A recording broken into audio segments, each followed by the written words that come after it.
The impossible signal Marcus Webb had been a fiber optic cable descent monitor for Trans-Pacific Communications for 11 years, and in that time, he'd watched over 400 kilometers of submarine cable disappear into the abyss. The work was methodical, almost meditative, a quiet vigil kept over the silent, inexorable fall of data infrastructure into the planet's deepest chasms.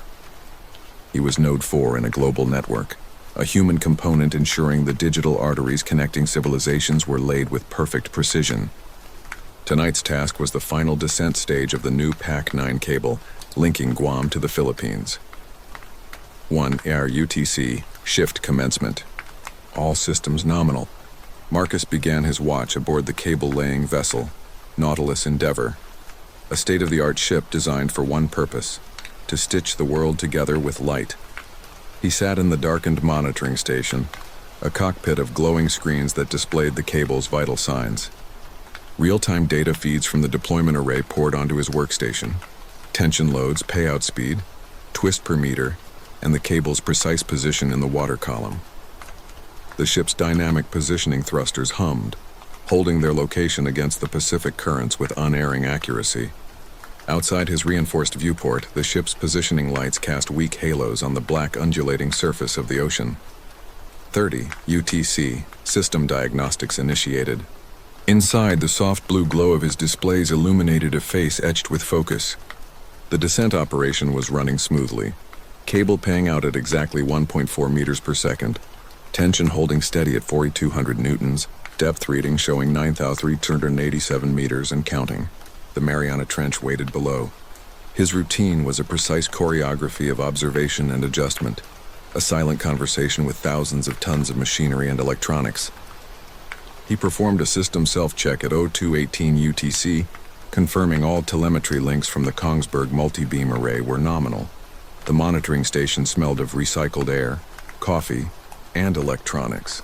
That particular combination of brewing grounds and warm circuit boards that Marcus had come to associate with the deep solitude of night shifts. The air itself carried a faint, sterile metallic tang from the specialized equipment racks lining the room. The ventilation system hummed its constant white noise, a sound so pervasive it was like silence. This was occasionally interrupted by the distant percussive clang of deck equipment or muffled voices from the deployment crew 3 decks above. He could feel the soft, rhythmic vibration of the primary data server rack behind him, a constant, low-frequency resonance that vibrated through the deck plating and the soles of his boots. Marcus adjusted the gain on his side-scan sonar display, watching the cable's acoustic echo trace a clean vertical line through the miles of water, separating him from the abyssal plain. At this depth, the Mariana Trench was essentially a void. No light, crushing pressure exceeding 16,000 psi, temperatures hovering just above freezing. The only life down here existed in forms so alien they barely registered as biological. Translucent amphipods, ghostly fish with bodies adapted to pressures that would instantly crush human bone into paste. Protocol dictated scanning for anomalous benthic activity every 30 minutes.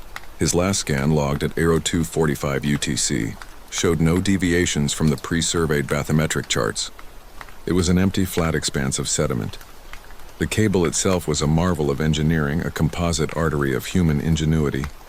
At its core, a bundle of pristine fiber optic strands, each thinner than a human hair.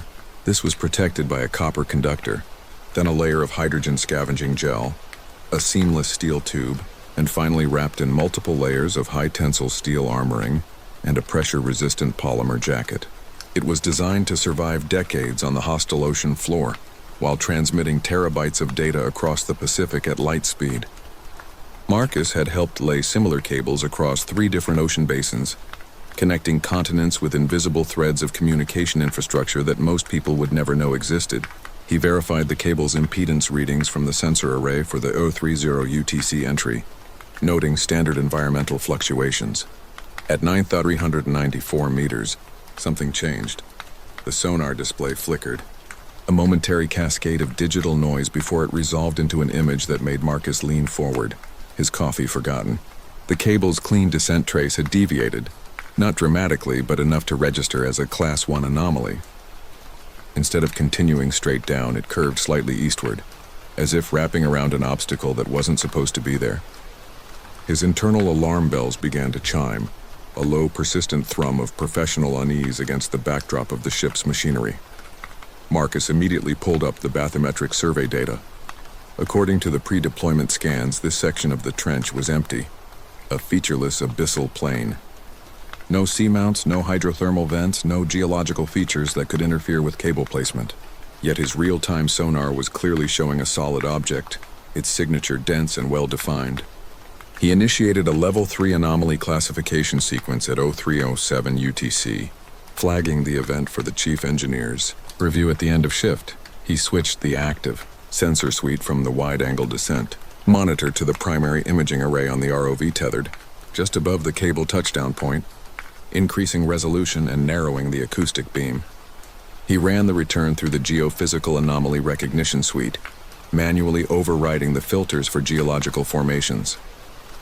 The image that slowly painted itself onto his screen made his breath catch in his throat. The cable was wrapping around a sphere. It was not a boulder, not a geological formation. It was a geometrically perfect sphere, measuring 27 meters in diameter, suspended in the water column at a depth of 9,400 meters. The sonar return was showing impossibly clean geometry, a surface smoothness that registered as almost mirror-like, scattering the acoustic pulses with uniform perfection. Its presence defied all existing oceanic cartography and the laws of physics as he knew them.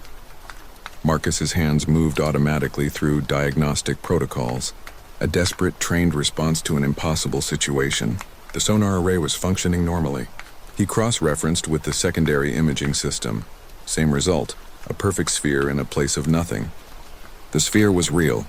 He logged the anomaly as the Bertrand Unidentified Submersible Object, USO, Type A, spherical, at 0311 UTC, his fingers feeling stiff and clumsy on the keyboard.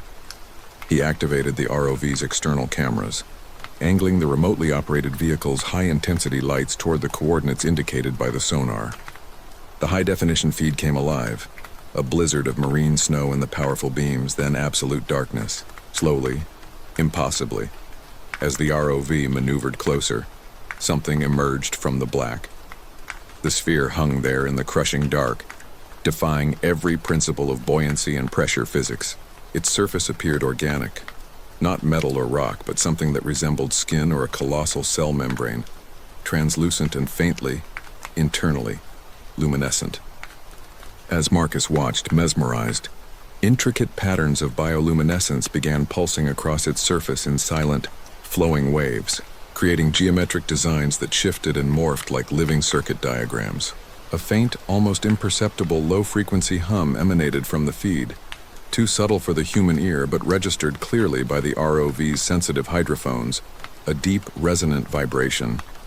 A sharp metallic scent of ozone began to permeate the air around his console, a sign of the processing units running at a critical thermal load as they struggled to parse the incoming data. He instinctively reached for the infrared thermal sensor controls, his mind racing to gather any data that might make sense. The temperature reading that appeared on his screen made him check the calibration twice, then a third time. Degrees Celsius. 7 miles down in water that should be barely above freezing, this thing was radiating heat.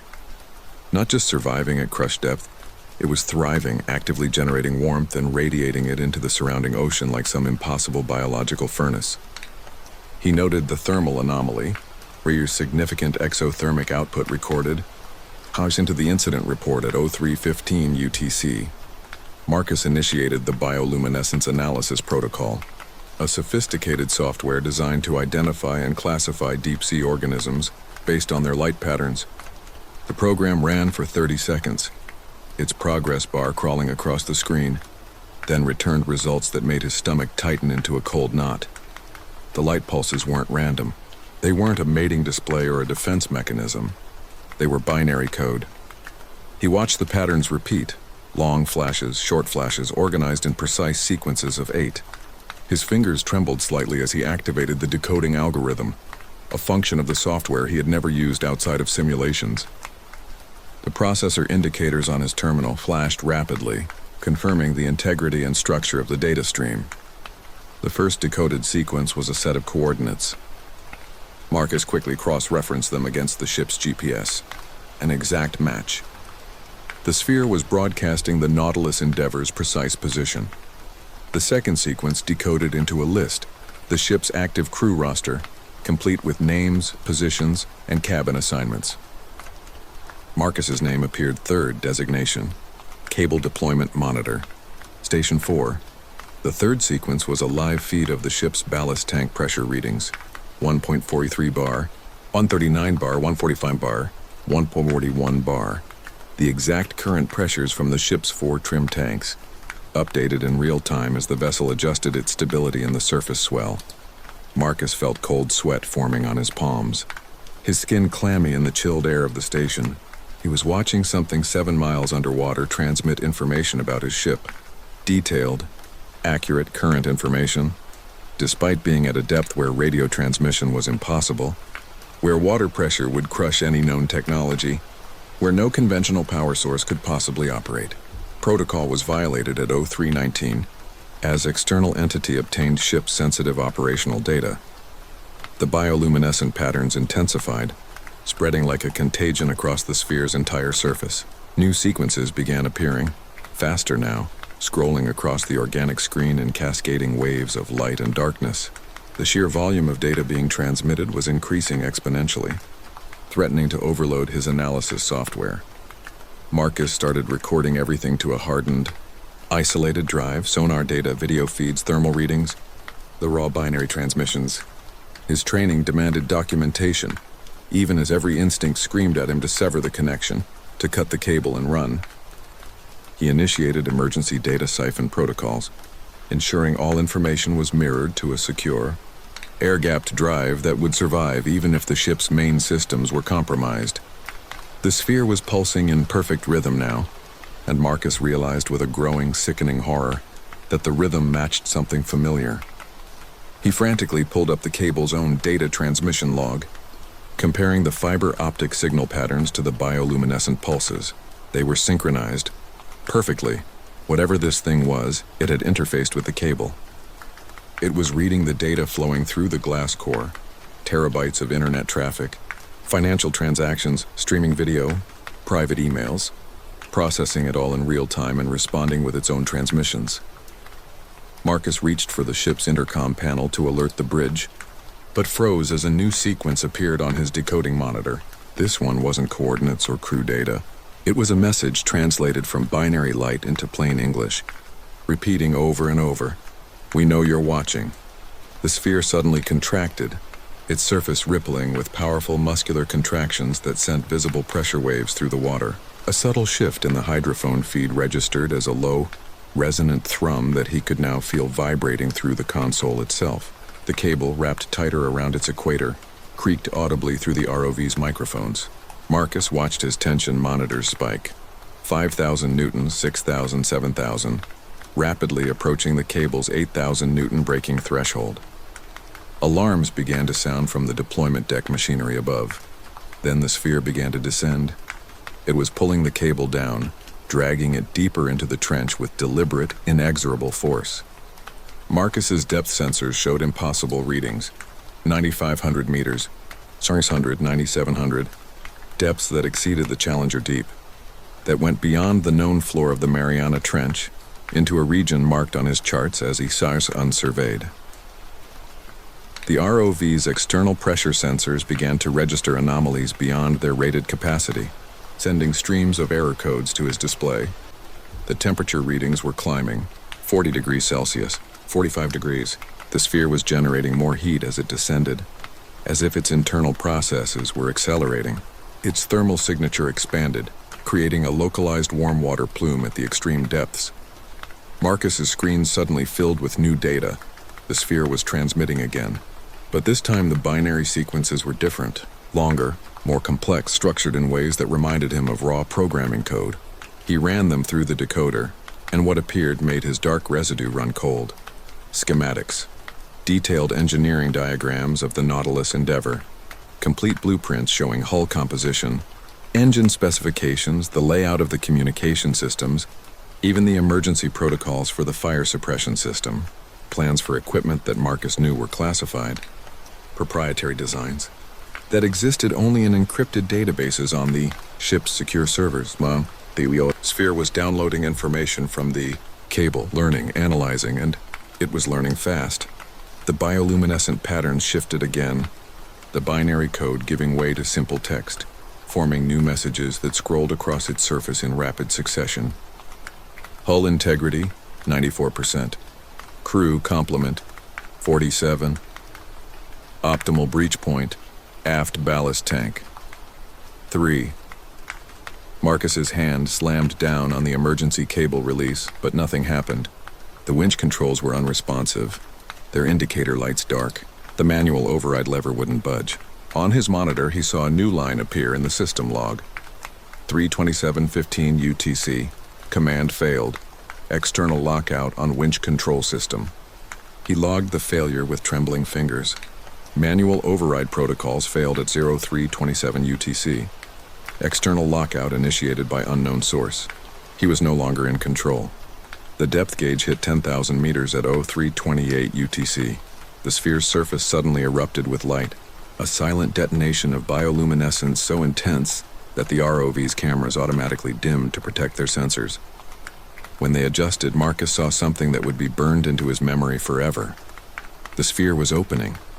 Vast sections of its organic membrane were peeling back like the petals of some impossible flower, revealing an interior that glowed with the same binary light.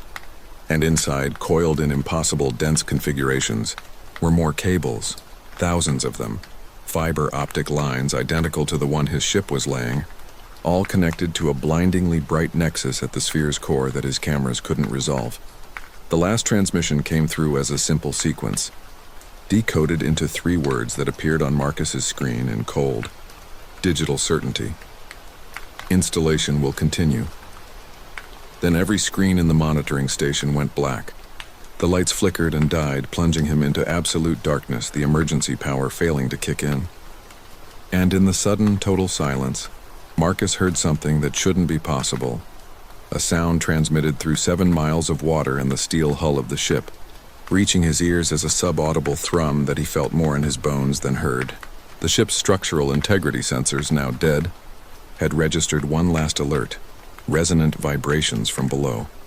It was the rhythmic pulse of the sphere's bioluminescence, now beating like a massive digital heart somewhere in the crushing depths, calling to something Marcus couldn't see.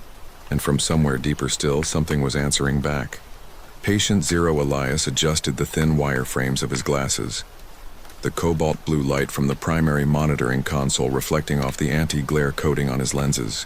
The timestamp in the corner of the screen read 02:58:14. This was the hour the overnight nurses on the 7th floor oncology ward called the witching hour, a time they claimed the machines beeped in unison and call buttons were pressed in empty rooms. For Elias, an IT systems administrator, it was simply the designated maintenance window, the quietest period to run diagnostics and perform critical updates on the hospital's sprawling, ancient server infrastructure. The server room, a climate-controlled cavern located in the sub-basement, was his sterile kingdom. It was a self-contained world of humming racks that smelled of hot metal and recycled air, a constellation of blinking green and amber LEDs, and the constant chilly draft of the industrial-grade HVAC system. The air, a perpetual chilly draft from the industrial conditioning, carried the sterile scent of antiseptic from the floors above, mingling with the faint, sharp smell of ozone from the aging server racks. Tonight's task was a system migration for the radiology department's picture archiving and communication system, or PACS. It was a tedious but critical job, involving the transfer of petabytes of imaging data from a legacy system to a new cloud-based server. He sipped his lukewarm coffee from a thermos, the bitter taste a familiar grounding companion on these extended nocturnal shifts. He was midway through verifying a data packet transfer when a persistent red light began to blink on the monitoring console. Anomaly. Server Rack 4, Bay 7. It wasn't a standard hardware failure or a power fluctuation. The alert specified an unscheduled high-privilege data access protocol. Strange. Incredibly strange. No one else had root-level credentials for this partition of the network, and hospital policy strictly forbade such access during a live migration, especially not at this hour. FOSO 19. Log Root access attempt on SRV R4B7 via deprecated service port 21. Credentials match UID, Finch. Alistair. He brought up the detailed access logs, his fingers moving with practiced efficiency across the ergonomic keyboard. The credentials used were from a user ID belonging to Dr. Alistair Finch. Elias frowned, a knot tightening in his stomach. Dr. Finch had died 2 weeks ago. A tragic sudden cardiac arrest right in the middle of a consult on the 3rd floor. The entire hospital had been draped in a somber, oppressive mood for days. His user account, per standard offboarding procedure, should have been immediately decommissioned. Elias typed furiously, his knuckles white. He executed a command to pull up the user account status in the Active Directory. The response appeared instantly. UID, Finch, Alistair, status active. A shiver entirely unrelated to the room's ambient cold traced a glacial path down his spine. Security Protocol 7B. The immediate decommissioning of terminated employee accounts has been violated. Breach timestamp 3:04 2 weeks prior, he muttered to the empty room. This was a serious, almost unthinkable breach of IT protocol. He initiated a remote lockout command, followed by a forced password reset. The system responded, but not as expected. Access denied, authentication override in progress.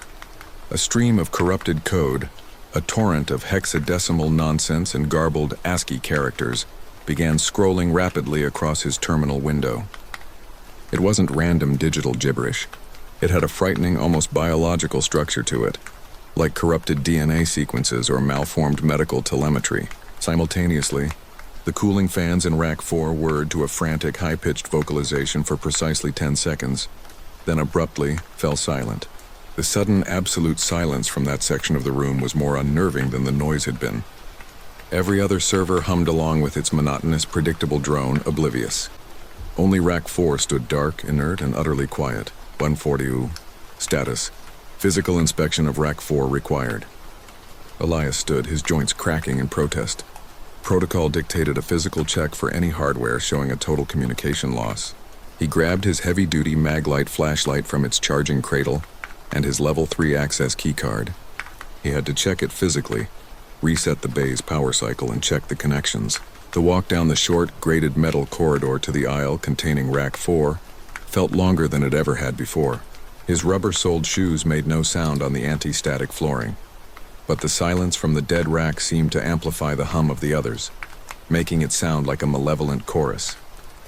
The air grew colder as he approached, heavier, the kind of damp cold that sinks into your bones. He held a hand out and felt the distinct drop in temperature radiating from the silent bank of servers. The polished metal handle of the rack door was ice-cold to the touch, beaded with a thin layer of condensation. He swiped his card. The electronic lock chirped its compliance, and he pulled the heavy, perforated door open with a soft hydraulic hiss. The interior smelled wrong. Inside, at first glance, everything looked normal. The server blades were seated correctly in their chassis. The power distribution units showed green status lights on their tiny displays, and the intricate web of cables was neatly tied and routed through the management arms. But that faint, coppery smell he'd noticed upon opening the door was stronger in here, clinging to the cold air. He scanned the tightly packed bays with the powerful, focused beam of his flashlight. Then he saw it. A single cable, a thick, multi-strand fiber optic line responsible for carrying the primary data load, was disconnected from its port on server Blade 7. It wasn't just unplugged. It looked as if it had been severed, the cut impossibly clean and precise as if by a surgical instrument, and from the cleanly severed end, a viscous dark residue was dripping slowly onto the raised floor panels below, pooling in a small, glistening puddle. It was the color of congealed dark residue. His logical mind screamed in protest. This was impossible. Fiber optic cables are glass and plastic. They transmit light, not fluid. He backed away slowly, his hand fumbling for the ruggedized smartphone in his pocket. He had to call security, report a possible vandal. This was a crime scene. But before his thumb could hit the speed dial for the security desk, a sound echoed from the far end of the server room, a soft, wet, hacking cough. He froze, every muscle in his body tensing. His flashlight beam, now trembling, cut a sharp, nervous swathe through the cavernous darkness.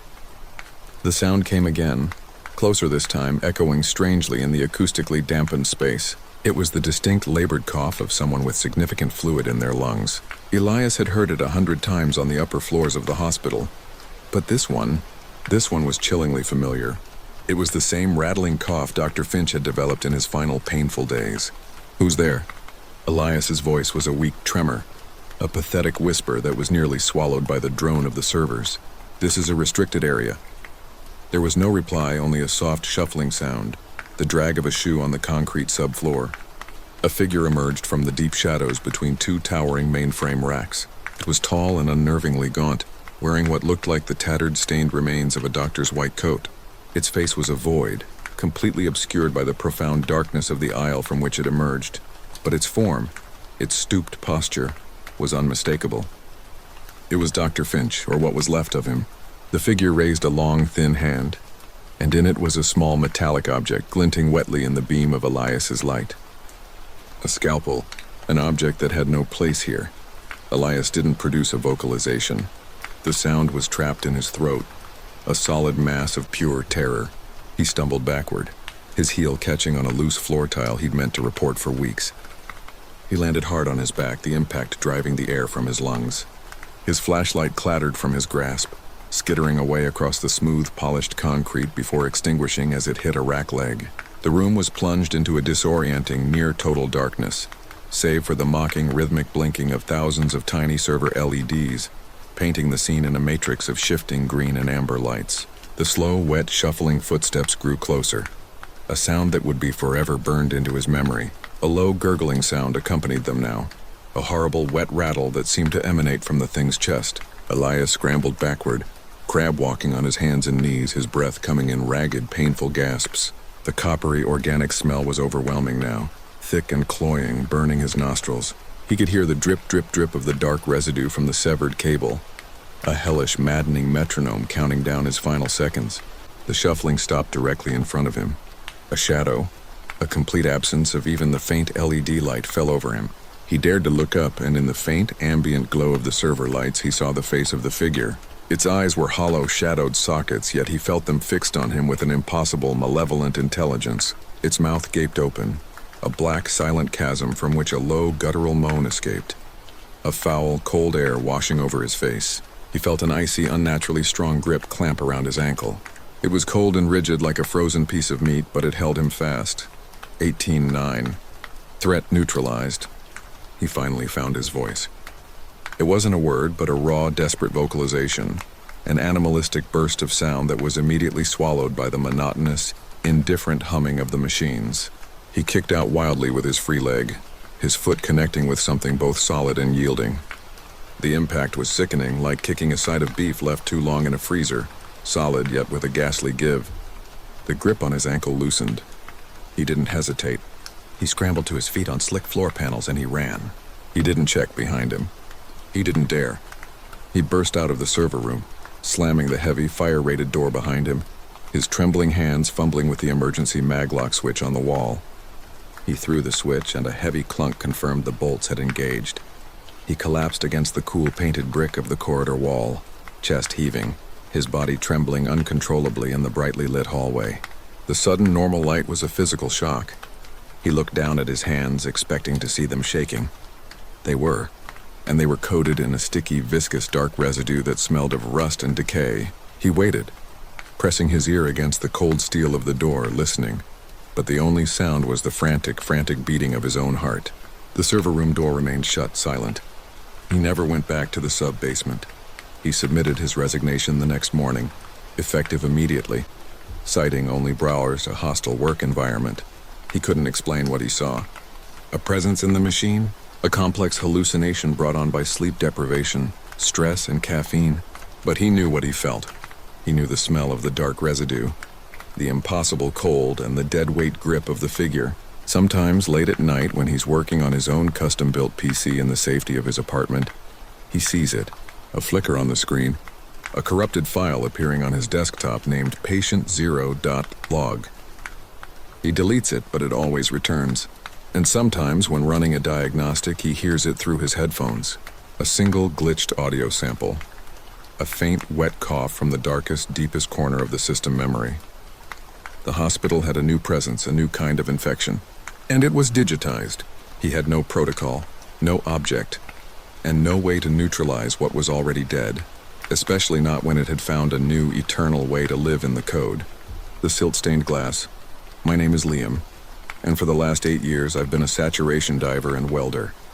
It's a job that most people have never heard of, and for good reason. We live for weeks at a time in a pressurized habitat on a support vessel, a cramped series of steel tubes where the air is thick with helium, and every conversation has a slight Donald Duck quality. You exist at depth pressure even when you're obasar home.obey. We commute to the seafloor in a diving bell. Down there, hundreds of feet below the surface, we perform construction, repair, and demolition on underwater structures. It's a world of crushing pressure, absolute darkness, and profound isolation. You get used to it or you quit. I got used to it. The job that changed everything was a repair contract on an old oil pipeline in the North Atlantic.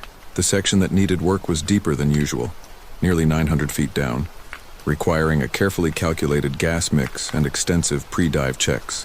The pipeline ran alongside the edge of a deep-sea trench, a feature known on the charts as the abyssal drop. The job was straightforward. A flange on a manifold had a hairline fracture and needed a full penetration weld.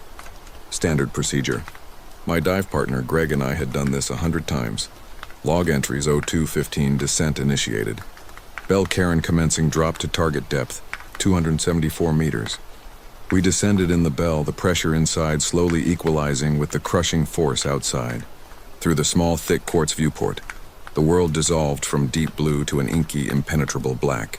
The only light was from our own systems, casting a sterile green glow on the control panel.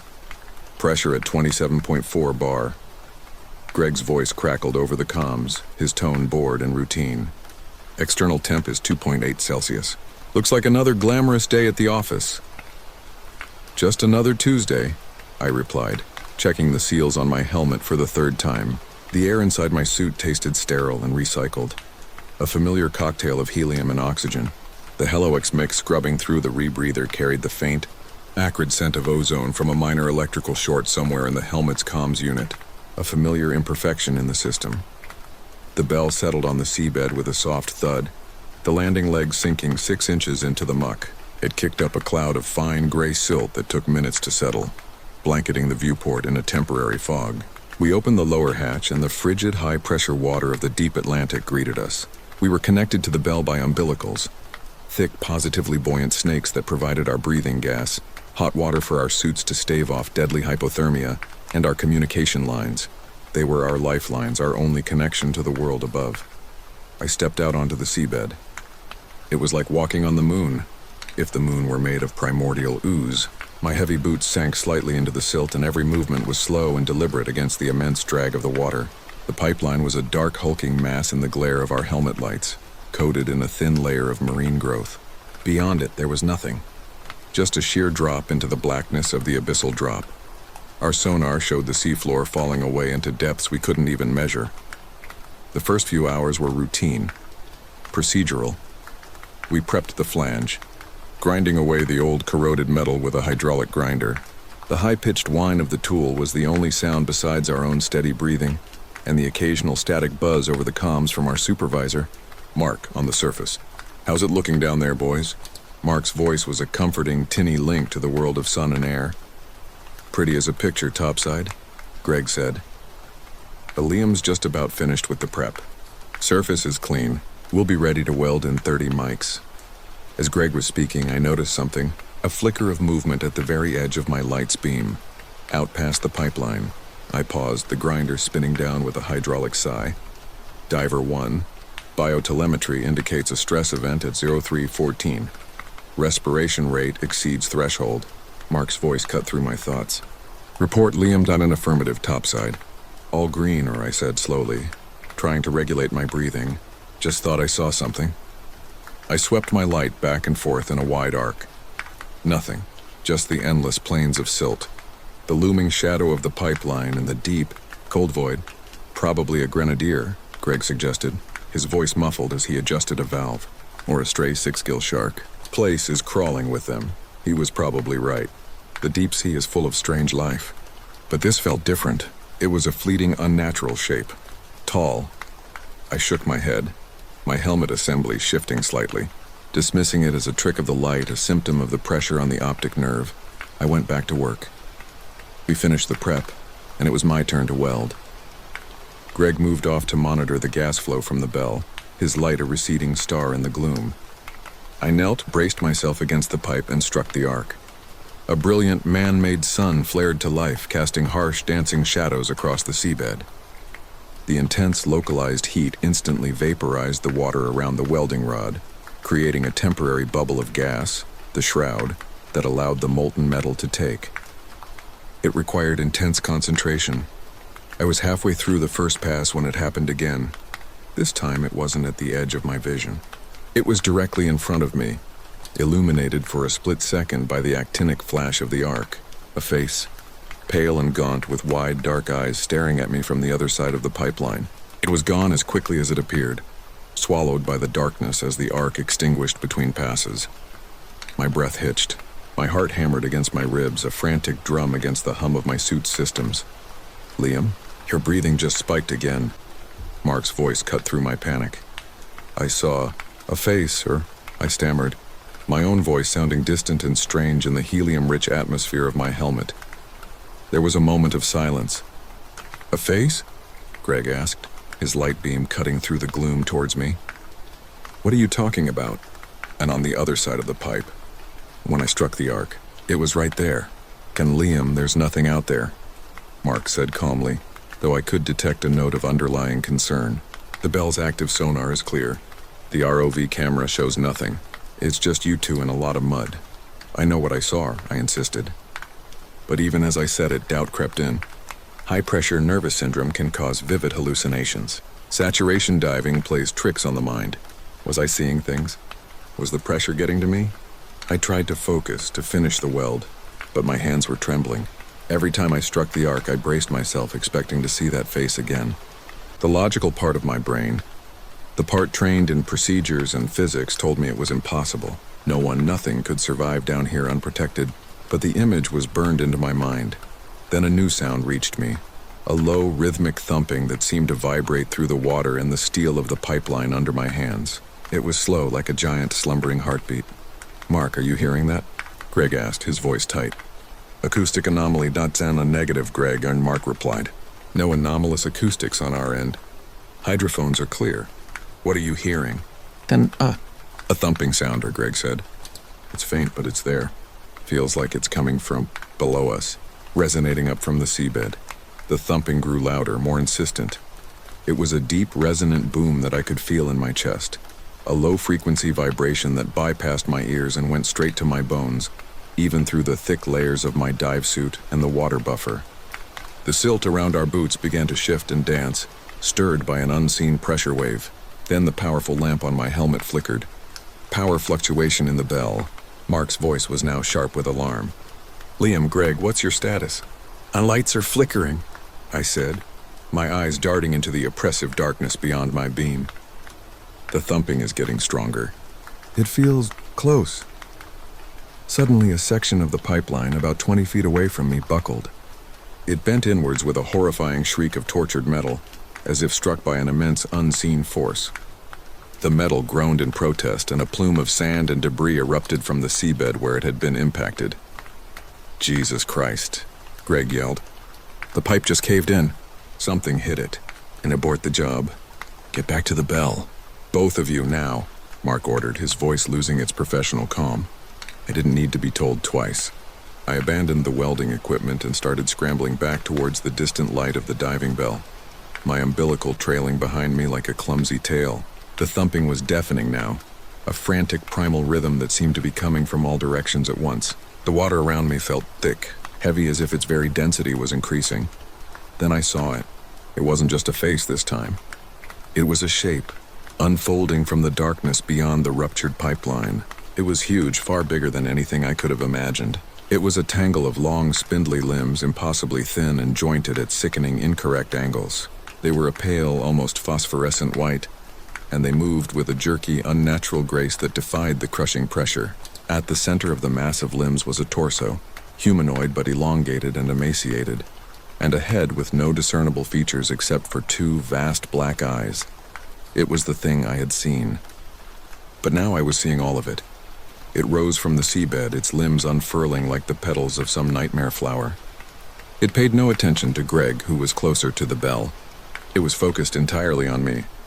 "Mark, there's something down here," I shouted, a raw primal vocalization tearing from my throat. It's huge," Liam acknowledged. "Your biomedical telemetry just redlined. Heart rate is 180 BPM. Respiratory rate is 42. You are in a state of extreme distress. Return to the bell immediately." The creature drifted towards me, its movements slow and deliberate, utterly unaffected by the hundreds of atmospheres of pressure that would turn a submarine to scrap. I fumbled at my belt, my gloved hand closing around the heavy spanner I used for the flanges. It was a pathetic object, but it was all I had. "Liam, get out of there." Greg emitted a vocalization over the comms, his voice distorted with terror. "Sundari, it's right behind you." I turned, raising the spanner. The creature was a few feet away. Its black eyes were like voids, seeming to absorb the light from my helmet. I saw my own reflection in them, a tiny, terrified man in a bulky yellow suit. Then one of its long white limbs shot out. It wasn't fast, but it was relentless. I swung the spanner, a useless gesture. The limb simply wrapped around it, the pale flesh deforming and flowing around the metal. With a gentle twist that showed impossible strength, it plucked the spanner from my grasp and let it drift away to be buried in the silt. Another limb reached for my helmet. I stumbled backwards, my boots catching on my own umbilical. I fell hard onto my back, the impact jarring my teeth. The creature loomed over me, a constellation of pale limbs against the absolute black. I was trapped, defenseless, and Liam. Mark's voice was a distant echo. "Comms are breaking up! We're losing you! Signal integrity at 10% near." The static grew louder, swallowing his voice. I was alone. The creature's head tilted, its featureless face inches from my own.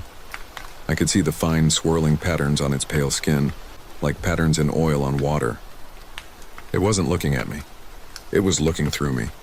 A strange, cold feeling seeped through my suit, a chill that had nothing to do with the freezing water. It was a feeling of profound, ancient emptiness. Then, in the impossibly black pools of its eyes, I saw something. Images, not my reflection, but flashes of other places, other times. I saw stars being born and dying in fiery explosions. I saw galaxies colliding in a silent cosmic dance. I saw worlds of bizarre geometry and alien colors, inhabited by beings of pure light and shadow. I saw the birth of our own sun, a roiling ball of gas. I saw the Earth, a molten sphere slowly cooling. I saw the first life crawling from the primordial seas. It was showing me everything. The beginning, the end, the vast, terrifying, and utterly indifferent scope of the universe. My mind, the fragile human consciousness of a deep-sea welder, couldn't take it. It was like trying to pour the ocean into a teacup. The sheer scale of it was breaking me. I felt my sanity fraying, my identity, my very sense of self, dissolving into the cosmic horror of its gaze. I closed my eyes, but I could still see it. The images were burned onto the inside of my eyelids. I was a tiny, insignificant speck in a cosmos that was not hostile, but simply crushingly apathetic.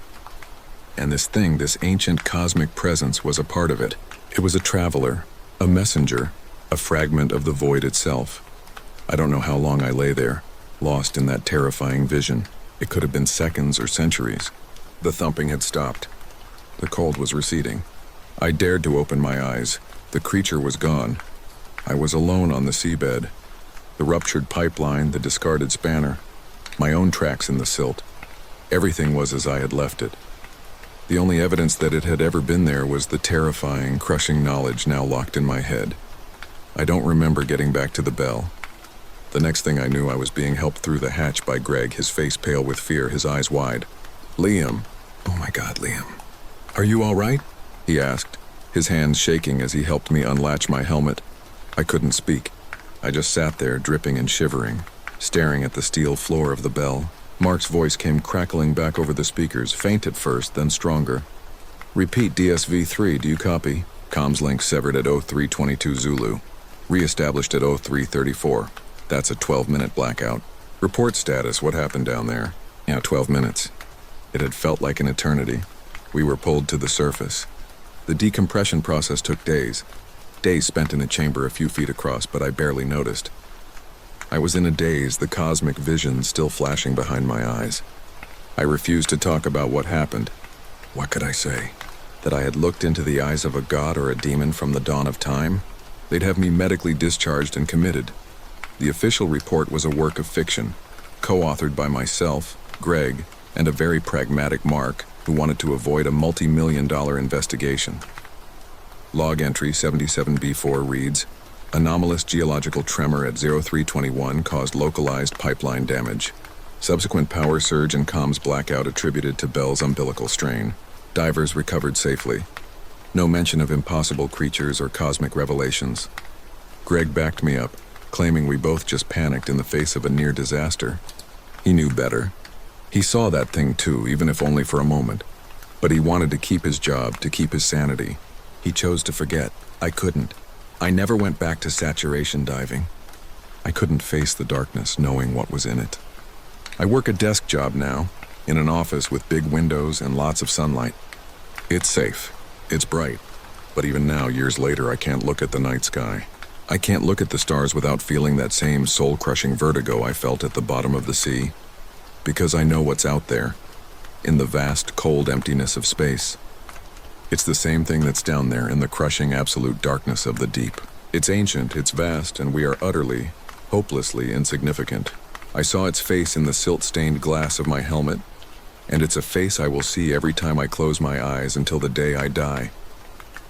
It only has one. Job Aura 115 shift log. Marco, sole technician on duty. The night shift was a lonely affair, a communion with concrete and steel. For Marco, it was the only shift. As an industrial sanitation technician, level 3, hazard containment certified, his job was to erase the day's work, to wash away the evidence of industry and reset the sprawling facility to a state of sterile neutrality. Tonight's assignment per work order 734 was the abattoir, section Gamma. The processing floor. The heavy insulated doors hissed shut behind him, the pneumatic sigh echoing his own. Fun of 17 section Gamma lockdown protocol engaged. He was sealed in with the cold, damp air, a perpetual chill that sank into his bones regardless of the layers he wore. The air was thick with the coppery tang of old iron and the sharp, sterile scent of the CL5 industrial-grade sanitizers, a combination that always made his stomach turn slightly. A vast, cavernous space unfolded before him, a cathedral of stainless steel and white tile. The machinery was silent, hulking beasts at rest. The hooks, the saws, the grinders, all were still, their purposes dormant. Marco's job was to make them shine, to pressure wash the very memory of their function from their surfaces. He wheeled his cart, the heavy rubber tires squeaking softly on the damp floor, its contents an arsenal of high-pressure hoses, nozzles, and chemical concentrates. He started his usual routine, a dance he'd perfected over hundreds of nights. First the pre-rinse. He uncoiled the thick yellow hose from its reel, the reinforced composite cool and slightly tacky against his gloves. The brass fittings were cold against his calloused hands.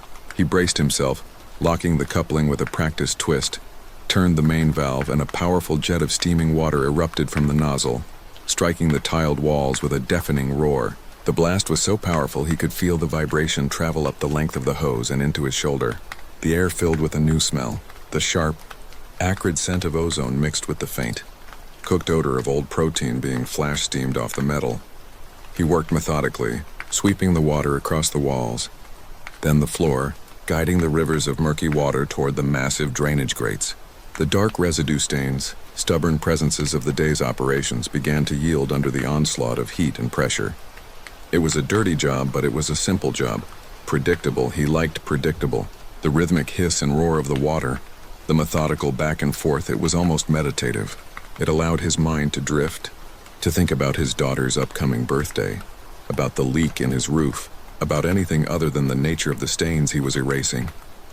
He'd just finished the initial rinse of the main floor and was moving toward the primary processing line. This was the heart of the operation, a complex web of conveyor belts, automated blades, and aspersuasio arms designed to guide the livestock.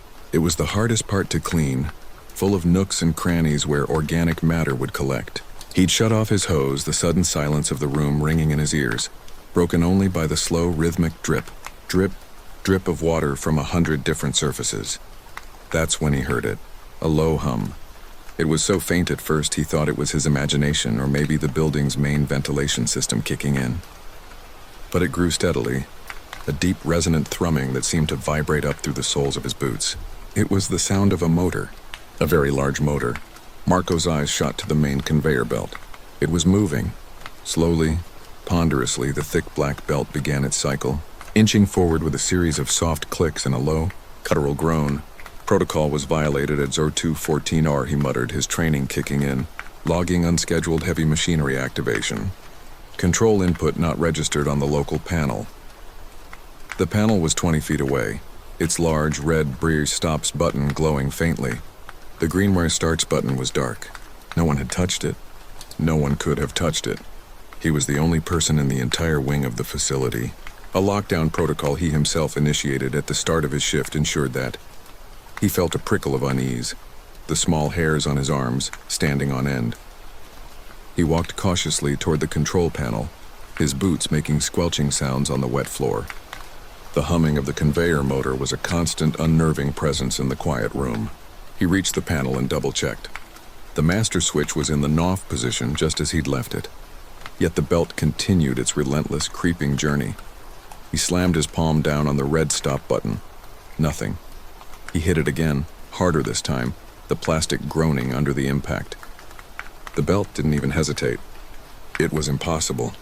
The button was a hardwired emergency stop, designed to override everything. It cut power directly at the source. It couldn't fail. Panic, cold and sharp, began to cut through his professional composure. He fumbled for his radio, clipped to the shoulder of his overalls. Marco to control. Come in, control, and only static answered. A harsh, crackling hiss. Control, this is Technician Marco Rosales in Section Gamma. I have a critical equipment malfunction. The main conveyor is active, registration code C113, and is unresponsive to a hardwired emergency stop.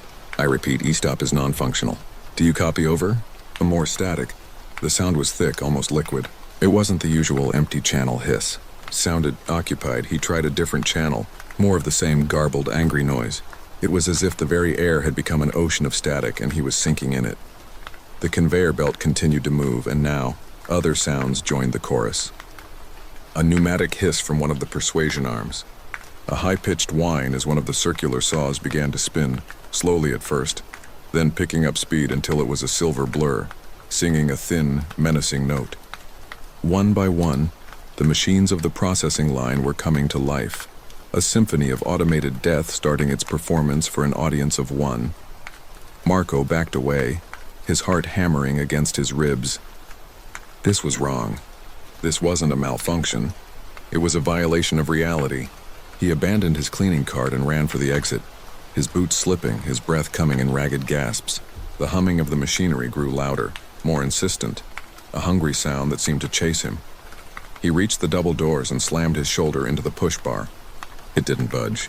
He threw his full weight against it. It was like pushing against a solid wall of steel, locked. He fumbled with the manual override, his fingers slick with sweat and grime. The lock was jammed, solid. A loud clang behind him made him spin around. The hooks, 100 of them, hanging from a track on the ceiling, began to move. They slid along their circuitous path, descending from the ceiling like a legion of steel talons. They were supposed to be inert, waiting for the morning crew. Now they danced in the air, clanking and swaying, their sharpened points gleaming under the cold fluorescent lights. The entire room was awake. The grinders churned, their massive screws turning in anticipation of something to crush. The water jets, not his own but the ones used in the evisceration stage, shot out random, powerful blasts of water.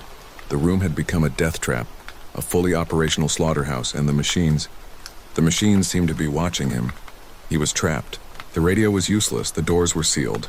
His mind raced, searching for an explanation, for some rational thread to cling to. A power surge? A short circuit? A system-wide computer glitch? But none of that explained the emergency stop failing. None of it explained the doors.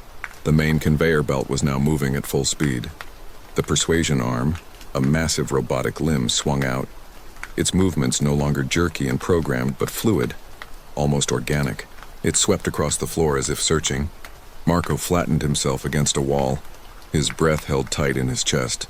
The arm passed just feet from him, its sensors glowing a soft analytical red. He needed a plan. He was a technician. He knew this equipment. There was a main breaker box for the entire section, a last resort. It was on the other side of the room, past the now manic dance of hooks and saws. It was his only chance. Taking a deep, shuddering breath, he began to move. He scurried along the wall, keeping low, using the large vats and tables as cover. The noise was a physical thing now, a solid wall of sound pressing in on him. The saw whined, the grinders growled, the hooks clattered a metallic rhythm. It wasn't just noise. It was coordinated. It was a hunting call. He was halfway there when the persuasion arm spotted him. The red sensors fixed on his form. For a moment it was still, and then it moved, darting toward him with terrifying speed. Marco didn't think. He just reacted. He dove behind a heavy steel trough, the arm smashing into it with a deafening crang. The whole trough, weighing hundreds of pounds, was knocked aside. He scrambled away, slipping on the wet floor, his cleaning overalls feeling heavy and restrictive. The arm retracted and swung again. The hooks on the ceiling changed their path, descending lower, their points aimed at a moving target. Him. He dodged and weaved, an insane, clumsy ballet with his mechanical executioners. The air was filled with the smell of hot metal and ozone. He could see the breaker box now, a large gray metal cabinet on the far wall. Just 20 more feet, a hook snagged the back of his overalls, tearing the fabric. He stumbled, catching himself before he fell. He could feel its cold point graze his back. He lunged for the breaker box, his fingers finding the heavy latch. It was stiff. He pulled, his muscles screaming. The persuasion arm was closing in, a shadow of death falling over him. The hooks were a forest of steel points descending all around. With a final, desperate heave, the latch gave way and a heavy thunk echoed through the chamber. He yanked the cabinet door open. Inside was a row of large black levers. He didn't know which one was which. He just grabbed the largest one, the master breaker, and threw all his weight downwards. The effect was instantaneous. With a sound like a dying giant's last breath, every machine in the room powered down. The hum ceased. The saw spun down with a final mournful whine. The grinders fell silent. The persuasion arm froze in mid-swing, its red sensors going dark. The hooks stopped, hanging limp and motionless from their track. Silence. The only sound was Marco's own ragged breathing, echoing in the vast, still space. He leaned against the wall, his body trembling, his forehead pressed against the cool metal of the breaker box. It was over. It was a glitch. A horrifying, impossible glitch, but it was over. He stayed there for a long time, just breathing. He had to report this. The whole section needed to be shut down, inspected, maybe even exorcised. He pushed himself off the wall, his legs weak. He needed to get out. Try the doors again. As he turned, his flashlight beam cut across the room, past the now silent machinery, and then it fell on the conveyor belt. Something was on it. It was lying near the end of the line, right before the part where the belt fed into the main grinder.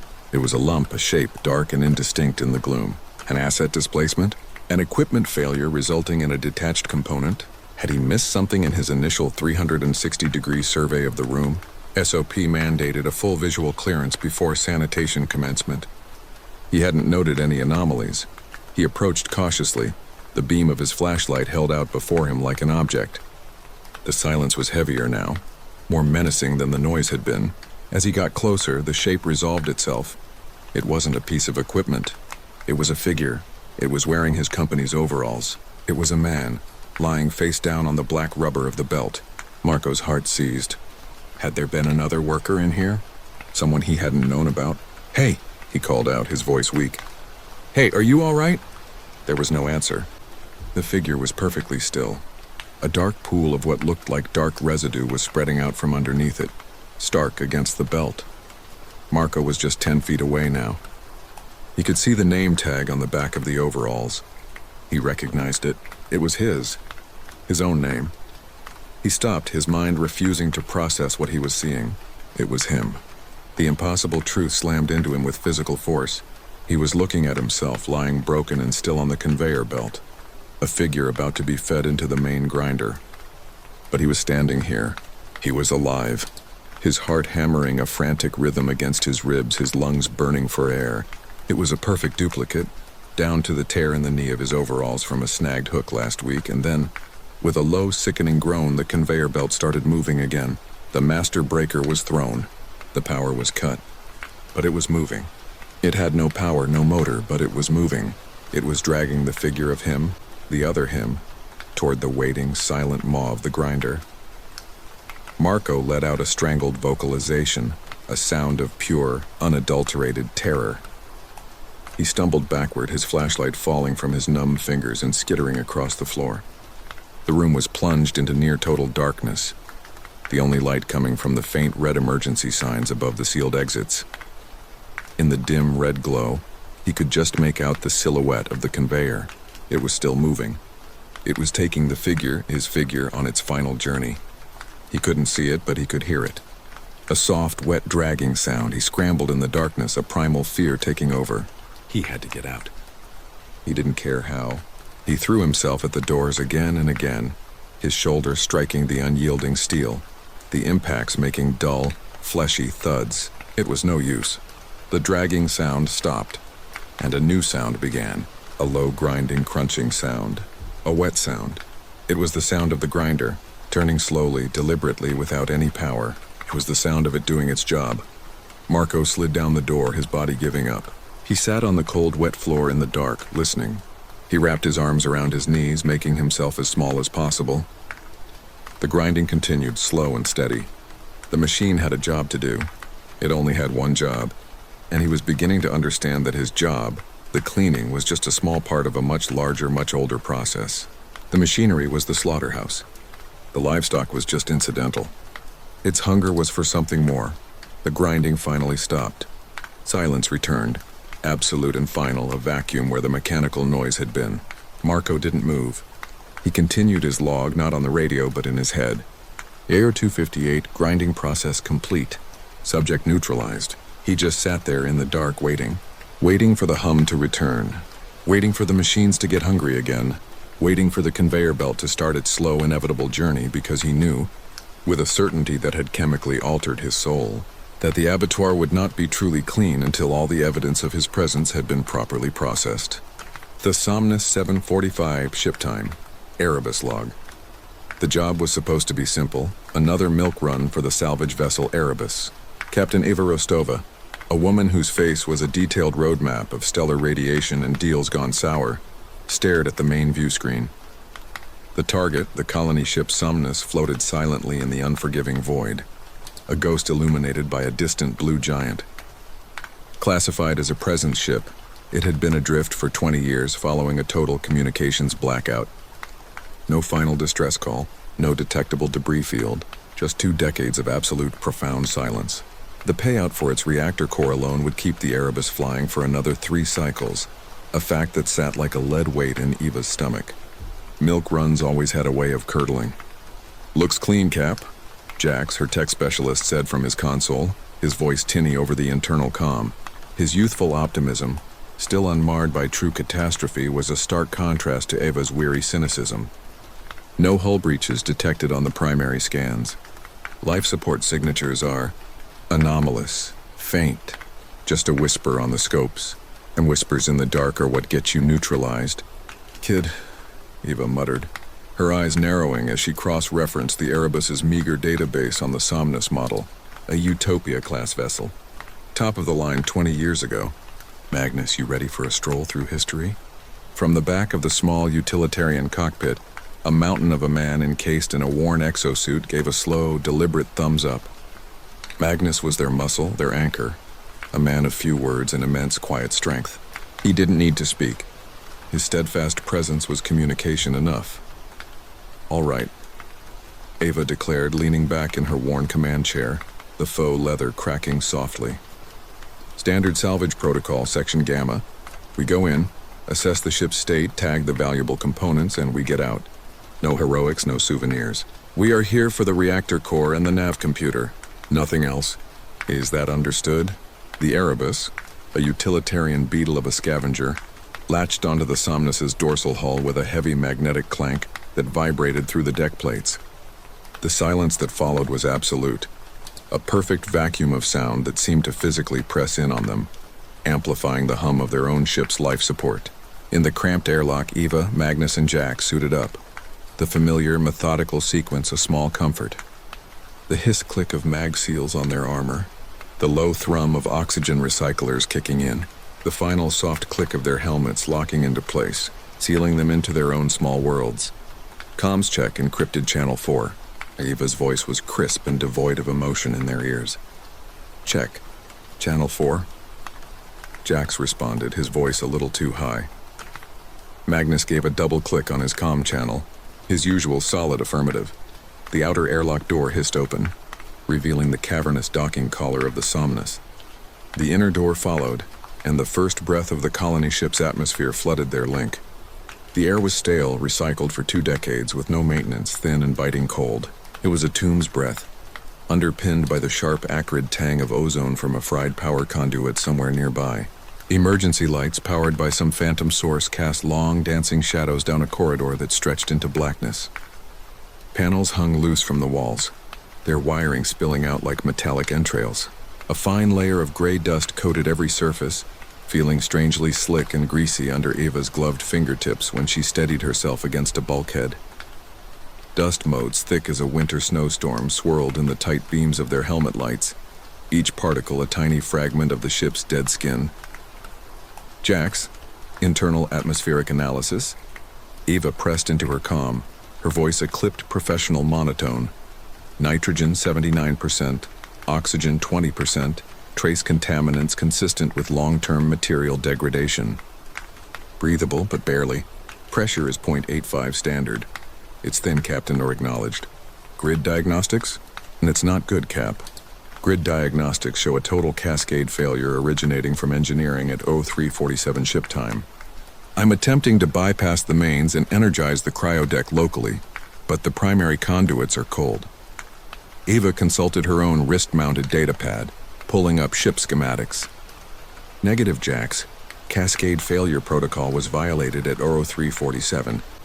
The cutoff should have been sequential to isolate the fault.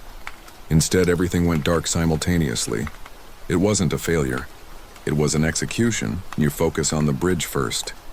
Get me access to the ship's logs, Eva ordered, pushing the thought away. Magnus, you're with me. Standard diamond formation. They moved through the corridors with the practiced efficiency of a team that had done this a dozen times before, their heavy boots clanking on the metal deck plating. The ship was a mausoleum on a planetary scale. They passed a mess hall where trays of synthetic food were still on the tables, now covered in a thick layer of the same greasy gray dust. A recreation room where a 3-dimensional chess game was left unfinished, the holographic pieces frozen mid-move.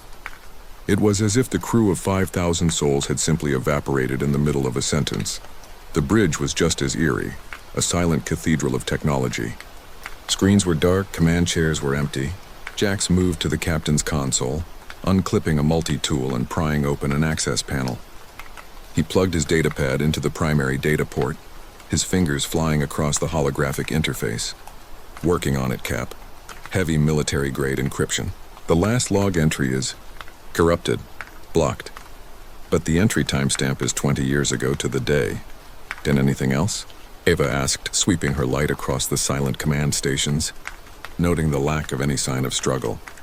Just a repeating, low-level energy signature from the main cryobay. Jack said, his brow furrowed in concentration. It's a parasitic draw, not standard. It's what's keeping the emergency lights on. Barely. That's our primary target anyway, Eva said, her hand resting near the plasma cutter on her hip. The main reactor's adjacent to the cryobay in this model. 2 birds, 1 stone. Let's move.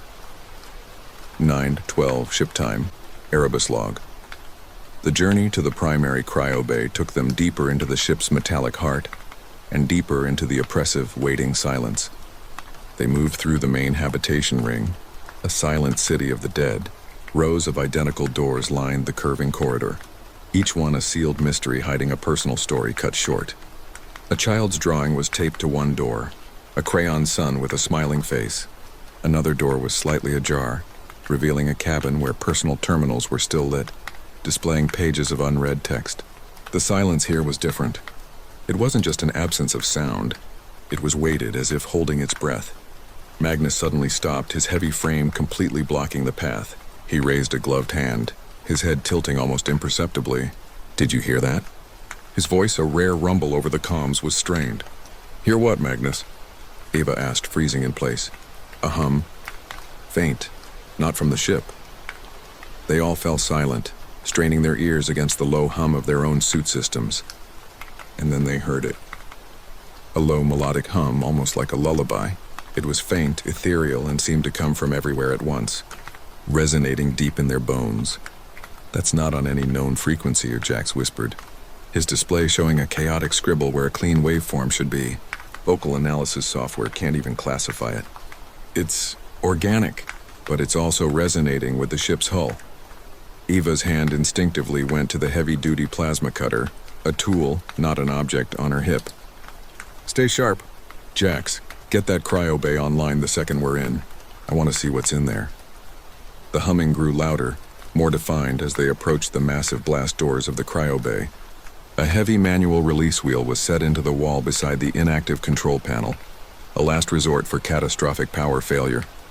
Magnus gripped it with both hands, his exosuit servos whining in protest as his own muscles strained beneath. With a percussive groan of tortured, unlubricated metal, the massive blast doors began to part, inch by painful inch. A wave of intense, numbing cold washed over them. The cryobay was enormous, a cathedral of steel and glass. Rows upon rows of cryopods, stacked 10 high, stretched into the gloom, farther than their lights could penetrate. Thousands of them, each one containing a human being frozen in transit to a new world. But something was terribly wrong. The humming was coming from here. It seemed to emanate from the pods themselves, a chorus of sleeping voices. And the glass on the nearest pod, it wasn't clear. It was frosted over, but not with ice. It was streaked with a dark, almost black residue. Jax, fighting the dread that was beginning to creep up his spine, moved to a nearby terminal. "Okay, Cap, I have local power. I can run a diagnostic on the pods. See their status down, or do it," Eva commanded, her light playing over the endless rows of sleeping passengers. "Vitals are strange," Jax murmured, his voice hushed. "All of them. Heart rate is 0. Brain activity is not 0. It's a single low-frequency wave, synchronized across every single pod on this deck." "And synchronized," Eva repeated, a cold knot tightening in her gut. "How is that possible?" The humming intensified, the melodic tune twisting and becoming a dissonant, physically grating drone. A red light began to flash on Jax's console. "Captain," he said, his voice trembling, "something's happening. A system-wide priority command has been initiated. I can't stop it." "Yes, and what command, Jax?" "An awakening sequence." One by one, with terrifying speed, the lights on the cryopods began to shift from stable blue to an urgent, pulsing amber. A low hiss filled the vast chamber as the cryogenic gas was vented. The humming stopped abruptly, replaced by a chilling silence that was somehow infinitely worse. "Magnus." "Get the door," Eva yelled, turning to the entrance. But Magnus was a statue, his gaze fixed on a nearby pod. The dark residue on the glass was starting to thin, revealing the face inside. It was a woman, her eyes closed, her expression utterly serene. Then her eyelids snapped open. Her eyes were solid, depthless black. A high-pitched vocalization tore through the air, but it didn't come from the woman's mouth. It came from inside their heads, a psychic vocalization of pure agony and rage. The glass on her pod cracked with a sharp retort. Then another pod cracked. And another. All down the line, the glass on the cryopods began to spiderweb. The synchronized brainwaves Jax had detected were spiking, a chaotic symphony of pure malice. Jax's plea was a raw vocalization. "We need to go, now," he yelled, abandoning his console and scrambling for the door. Eva aimed her plasma cutter at the nearest pod. "Now we can't let them out." But before she could fire, Magnus's huge hand clamped down on her arm. No, too many. He was right. Cracks were appearing on hundreds of pods now. The figures inside were beginning to stir, their movements jerky and unnatural. They weren't waking up. They were being puppeteered. Another psychic vocalization echoed in their minds, this one a chorus of thousands of voices, all joined in a single, malevolent thought. Jack stumbled, clutching his helmet. "My head." "Gods, make it stop." The glass on the first pod shattered. The woman, Her skin, unnaturally pale and laced with black veins of dark residue, floated out. She didn't walk. She drifted an inch off the floor, suspended by an unseen force, her black eyes fixed on them. Then the next pod burst, and the next. Figures were emerging everywhere, a silent, floating army of the dead. "Seal the door." "Magnus, seal it!" Eva roared. Magnus slammed his hand on the emergency closure panel. The blast doors began to grind shut, but it was too slow. The woman was almost upon them, her serene expression unchanged, a horrifying contrast to the psychic violence she projected. Magnus shoved Eva and Jax through the narrowing gap. "Go!" he bellowed, his voice cracking with the strain. "Magnus, no!" Eva cried, turning back. The giant of a man stood his ground, bracing himself in the doorway. He held an industrial-sized wrench he'd unclipped from his belt, a makeshift object against the impossible tide. The first figure reached him, its hands outstretched. Magnus swung the wrench, connecting with a sickening crunch. The figure recoiled, but it wasn't harmed. Its head simply lolled to one side, its black eyes still fixed on him. More figures swarmed him. Magnus roared, a primal sound of defiance, swinging his makeshift object, a lone warrior against an unending wave of darkness. "Captain, we have to go," Jax pleaded, pulling at Eva's arm. With a final, terrible groan, the blast doors slammed shut. Magnus's roars were cut off, replaced once again by the soul-crushing silence of the ship. On the other side of the door, the psychic vocalizations faded into a faint, maddening echo. Tears streamed down Eva's face, freezing on her cheeks in the cold air, but she didn't make a sound. She just stood there, staring at the cold, unyielding metal that had become her friend's tombstone. "He saved us," Jax whispered, his voice broken. Eva's grief hardened instantly into diamond-hard resolve, and we're not letting it be for nothing. She turned, her eyes burning with a cold fire. "Forget the core. Forget the nav computer. We have a new objective, Mutt and Captain. And we're going to neutralize this ship," she said, her voice like ice. "We're setting the Erebus's reactor to overload and turning the Somnus into a miniature sun." They ran. They didn't look back. They didn't check the empty rooms or silent corridors. They could feel the presence of the Somnus watching them, a silent, malevolent intelligence that permeated the very walls of the ship. They could still feel the phantom echo of the vocalization in their minds, a promise of what awaited them if they failed. Back on the Erebus, Jax worked frantically, bypassing safety protocols, his hands a blur on the console. "It's primed, Captain. Reactor safety's disengaged. Once we detach, we have 90 seconds to get to minimum safe distance." Eva stood at the airlock, taking one last look back at the derelict ship through the reinforced port. "It wasn't a communications blackout," she said softly, her voice barely a whisper. "It was a quarantine. The crew, they didn't vanish. They became the ship's immune system." "What about the humming?" Jax asked, his own face pale. "The lullaby?" "And it wasn't a lullaby," Eva replied, her face grim as she initiated the detachment sequence. "It was a dinner bell they disengaged." The Erebus pulled away from the Somnus with a violent jolt. Eva pushed the throttle to maximum, the small salvage vessel screaming through the void. On the view screen, the Somnus dwindled, a silent, dark shape against the infinite field of stars. The timer on the console hit 0. There was no sound in the vacuum, but the universe seemed to turn white. A new star was born where the Somnus had been, a brief, violent flash of pure energy that scrubbed the darkness clean. Then just as quickly it was gone. Jax let out a long, shuddering breath. "It's over," Eva didn't reply. She just stared at the empty space where the present ship had been, her knuckles white as she gripped the arms of the command chair. The job was simple, another milk run, but the cost was a part of her soul, left behind in the silent, screaming dark. She could still hear the chorus of voices that would hum in her nightmares for the rest of her life. They had survived, but they were taking the silence with them. "The Watcher, my name is Alex, and for the last 5 summers I've been a fire lookout. My post is Tower 4, a 90-foot steel skeleton perched on the granite spine of Cougar Peak, deep in the National Forest. The cabin at the top is a 10 by 10-foot room walled in glass, my eagle's nest. For 3 months, my only companions are the wind, the radio, and the endless rolling sea of trees. Most people think it's a lonely job. They're right, but I like the solitude.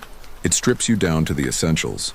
The silence up here was a physical thing, a heavy blanket that muffled the world, pierced only by the faint, electrical scent of ozone from the radio console and the coppery tang of heated brass from the firefinder's alidade.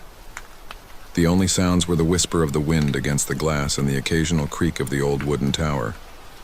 You learn the rhythm of the place. You learn to notice things.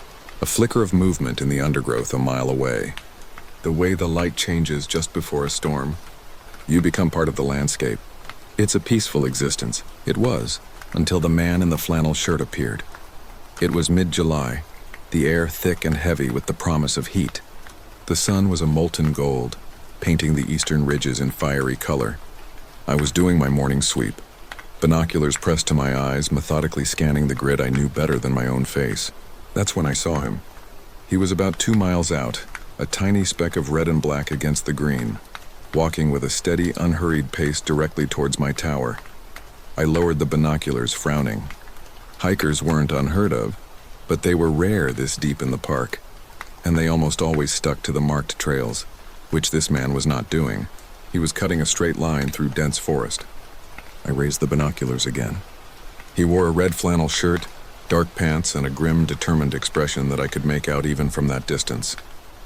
There was something odd about his gait, a slight, almost imperceptible lurch. "Sarah, it's Alex," I said, my voice tight, pressing the button on my radio. "I've got a visual on someone. A man walking towards the tower from the east. Log 0614. Visual confirmation of unscheduled individual. Sector G3. There was a crackle of static before her voice came through, all business. "Lookout 4, confirm that last transmission. Access logs show 0 personnel scheduled for your sector. Protocol requires you to maintain visual and report."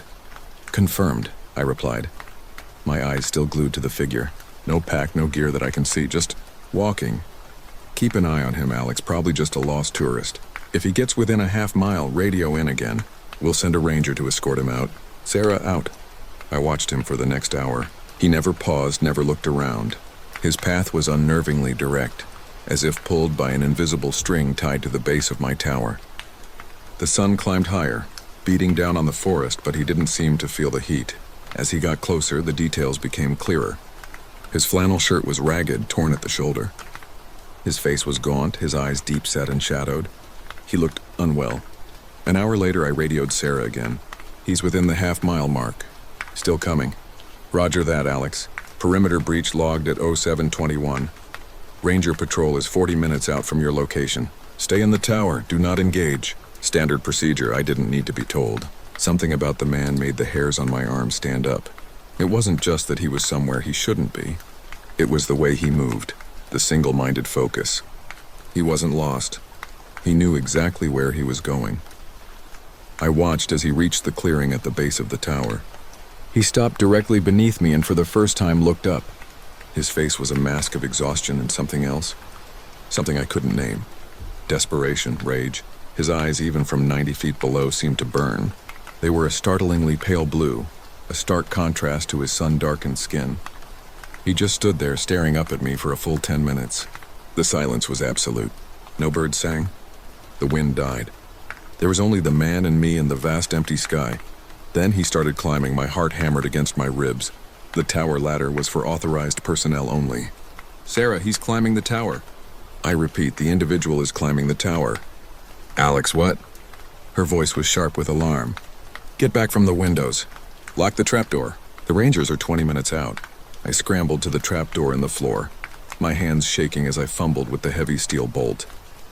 I slammed it shut just as I heard the first metallic clang of his boots on the rungs below. I slid the bolt home, my breath coming in ragged gasps. I was trapped, 90 feet in the air in a glass box with a stranger trying to get in. Clang, clang, clang. The sound was methodical, rhythmic. It was the sound of my carefully ordered world coming apart. I backed away from the trapdoor, my eyes wide, scanning my tiny cabin for something, anything. There was a fire extinguisher, a first aid kit, and my Osborne firefinder. Nothing that could be used as an effective object. The clanging stopped. Silence. My ears strained, catching a faint scratching sound from directly below the trapdoor. He was testing it, pushing at it. Then came a heavy thud, and another. He was trying to force it open. "Sarah, he's at the trap door," I whispered into the radio, my voice trembling. "Hold on, Alex, just hold on. They're coming. They're 10 minutes out." The thudding became more frantic, more violent. The whole tower seemed to shudder with each impact. I could hear him grunting with effort, a low, animalistic sound. I backed into the far corner of the cabin as far as I could get, my eyes fixed on the vibrating piece of wood that was the only thing between us. Then, as suddenly as it began, the noise stopped. The silence that followed was somehow worse. I held my breath, listening. Was he gone? Had he given up? A full minute passed. 2. I crept towards the trapdoor, my ear pressed against the cool wood. Nothing. Slowly, cautiously, I reached for the bolt. My fingers brushed against the metal and I hesitated. What if he was waiting? What if this was a trick? But the silence stretched on, and my curiosity warred with my fear. I had to know. I slid the bolt back. The click echoed like a gunshot in the tiny room. I took a deep breath and pushed the trapdoor open an inch. Below, the ladder was empty. The platform just beneath the cabin was empty. I pushed it open further, peering down the length of the tower. He was gone. The clearing below was deserted. Relief washed over me so intensely my knees buckled. I leaned against the wall, laughing, a wild, high-pitched sound of pure release. He was gone. It was over. "Sarah," I gasped into the radio. "He's gone. He just disappeared. The Rangers are at the base of the tower now, Alex. They don't see anyone." Her voice was tight with relief. "Are you okay?" "I'm fine," I said, my voice still shaky. "Just spooked." It was the weirdest thing. He was so determined. "You stay put.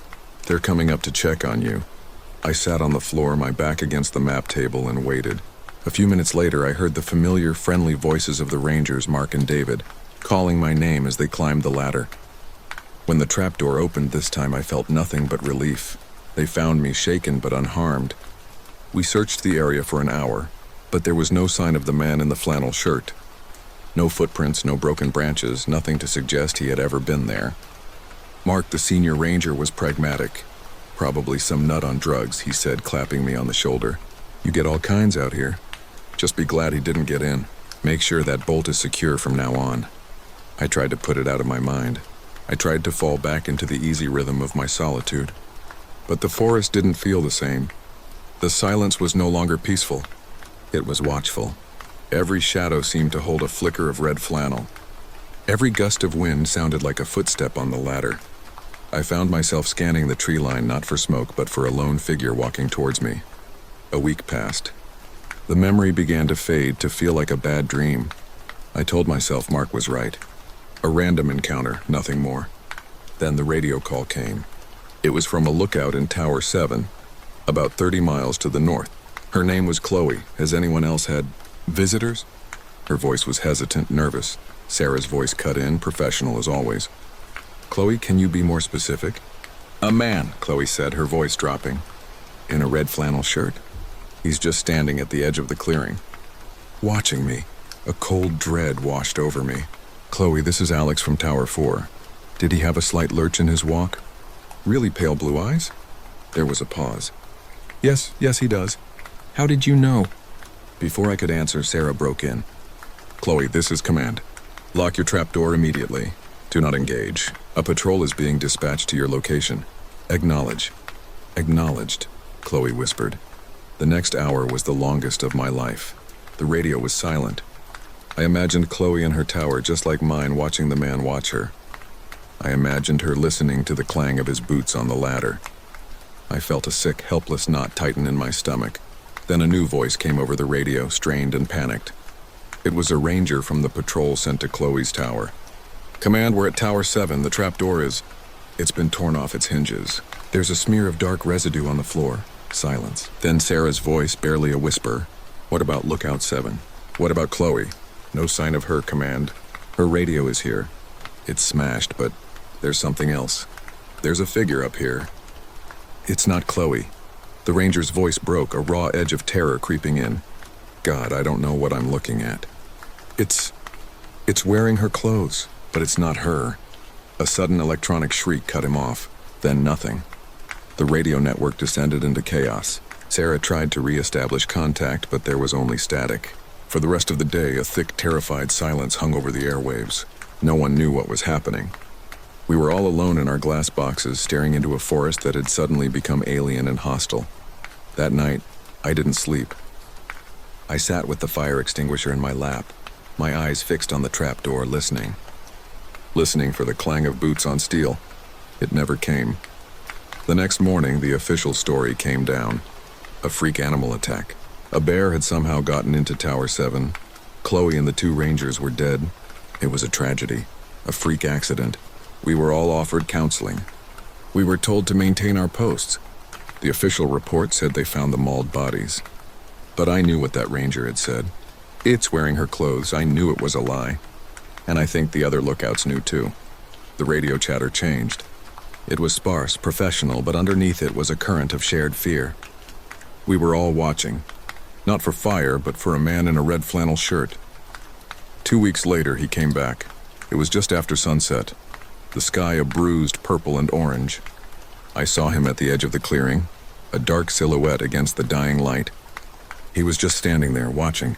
My own dark residue ran cold. I didn't hesitate. I grabbed the radio. "Sarah, he's here. Alex?" Her voice was strained. "Copy that. Patrol is en route. ETA is 30 minutes. Can you get out of there?" I looked at the trapdoor. The thought of climbing down that 90-foot ladder in the dark, with him watching from the tree line. I couldn't do it. "Negative. I'm secure in the tower." It was a lie. I'd never felt less secure in my life. Log 2047. Confirmed hostile presence has returned. Subject is stationary at base of tower. He didn't move for a long time. The last of the light faded, and the world was plunged into a deep starless dark. I turned on the cabin's single bare bulb and immediately felt exposed, like an insect pinned to a board. I couldn't see him, but I knew he was out there. He was watching me, then I heard it clang. My heart stopped clang. He was climbing. Faster this time. More confident. I backed away from the trapdoor, my knuckles white as I gripped the fire extinguisher. The bolt was shot. The heavy wooden door was my only protection. Clang, clang, clang. He was halfway up. The rangers were still 20 minutes away. Too long, the climbing stopped. I held my breath. The scratching sound started again right below the floor. Then the thudding. Harder than last time. The wood groaned, splintering. He wasn't just trying to get in. He was trying to smash his way through. A crack appeared in the trapdoor. Then another. Wood splintered, raining dust onto the floor. I could hear him now, a low, guttural growl of exertion. With a final explosive crack, the lock shattered and the trapdoor was thrown open. For a moment, he just hung there in the opening, his hands gripping the edges. It was the man from before, but his face was hideously wrong. A distorted, smiling rictus I recognized from the memorial photo at the main lodge. James Reed, the lookout from Tower 7 who vanished last summer. His pale blue eyes glowed with a faint internal luminescence. His skin was unnaturally pale, almost gray, and his mouth was stretched into a wide, impossibly long grin that was all teeth. He hauled himself into the cabin. He was tall, thin, his limbs moving with a jerky, unnatural motion. The flannel shirt was caked in dirt and something darker, a thick, dark residue that was smeared across the front. He took a step towards me, his head cocked to one side. The grin never left his face. "Get back!" I shouted, my voice cracking. I held up the fire extinguisher, my only shield. He kept coming, his movement slow, deliberate. He wasn't a man. He was a thing wearing a man's skin. A predator. I knew with a certainty that chilled me to my soul that this was what the ranger had seen in Tower 7. This thing had taken Chloe, and now it had come for me, my training, my solitude, my carefully constructed world. It all meant nothing. I was just prey. I did the only thing I could do. I let out a raw, desperate vocalization of pure terror and swung the fire extinguisher. The heavy cylinder connected with the side of his head with a sickening crunch. The thing staggered back, its head snapping to the side. But it didn't fall. It didn't even make a sound. It just straightened up, its head clicking back into place. The grin was still there, wider now. A thin trickle of dark residue, black as tar, oozed from a gash on its temple. It lunged, I stumbled back, swinging wildly. It caught the extinguisher, its grip impossibly strong. We wrestled for it for a moment, a grotesque dance in the flickering light of the cabin. Its strength was inhuman. It ripped the extinguisher from my hands and tossed it aside. It clattered into the corner, useless. The thing stepped forward, its glowing eyes boring into mine. It raised its hands, long fingers tipped with yellowed nails. I saw a flash of movement over its shoulder through the glass walls of the cabin. Headlights. The Rangers. Hope surged through me. "They're here!" I yelled, pointing. The thing turned its head, a slow, deliberate motion. It looked at the approaching lights, and for the first time its grin faltered. A look of what I can only describe as annoyance crossed its features. It turned back to me, and then it did something I will never forget. It opened its mouth and it spoke. Its voice was a dry, rasping whisper like dead leaves skittering across pavement. It sounded like it was imitating a voice it had heard before. Chloe's voice. "Patrol is being dispatched," it rasped. Then it lunged for me again. But this time it wasn't trying to grab me. It shoved me hard towards the open trapdoor. I lost my balance, my feet scrabbling for purchase on the smooth floor. I fell backwards, my arms windmilling, into the black emptiness of the tower shaft. My last sight was of the thing standing in the illuminated cabin, its grin back in place, watching me fall. I don't remember hitting the ground. I remember waking up in a hospital, every bone in my body screaming in protest. They told me I was lucky. I had fallen 90 feet. But a dense patch of shrubs and a soft, muddy patch of ground had broken my fall. I had a broken leg, 3 broken ribs, a concussion, and more bruises than I could count. But I was alive. When I could talk, I told them everything. About the man, about Chloe, about what happened in the tower. They listened patiently. They took my statement. And then they told me what the Rangers had found. They had found the tower empty. The trapdoor was broken, yes, but there was no sign of a struggle. No dark residue. No one there but me lying broken at the bottom. The man in the flannel shirt, they said, was a hallucination. A symptom of stress, of solitude. A break from reality. The events at Tower 7 were a tragic but explainable animal attack. My story, my desperate, terrified story, was just that. A story. A fiction my mind had created to cope with the trauma of falling from the tower. They found me unfit for duty. I lost my job. I lost my solitude.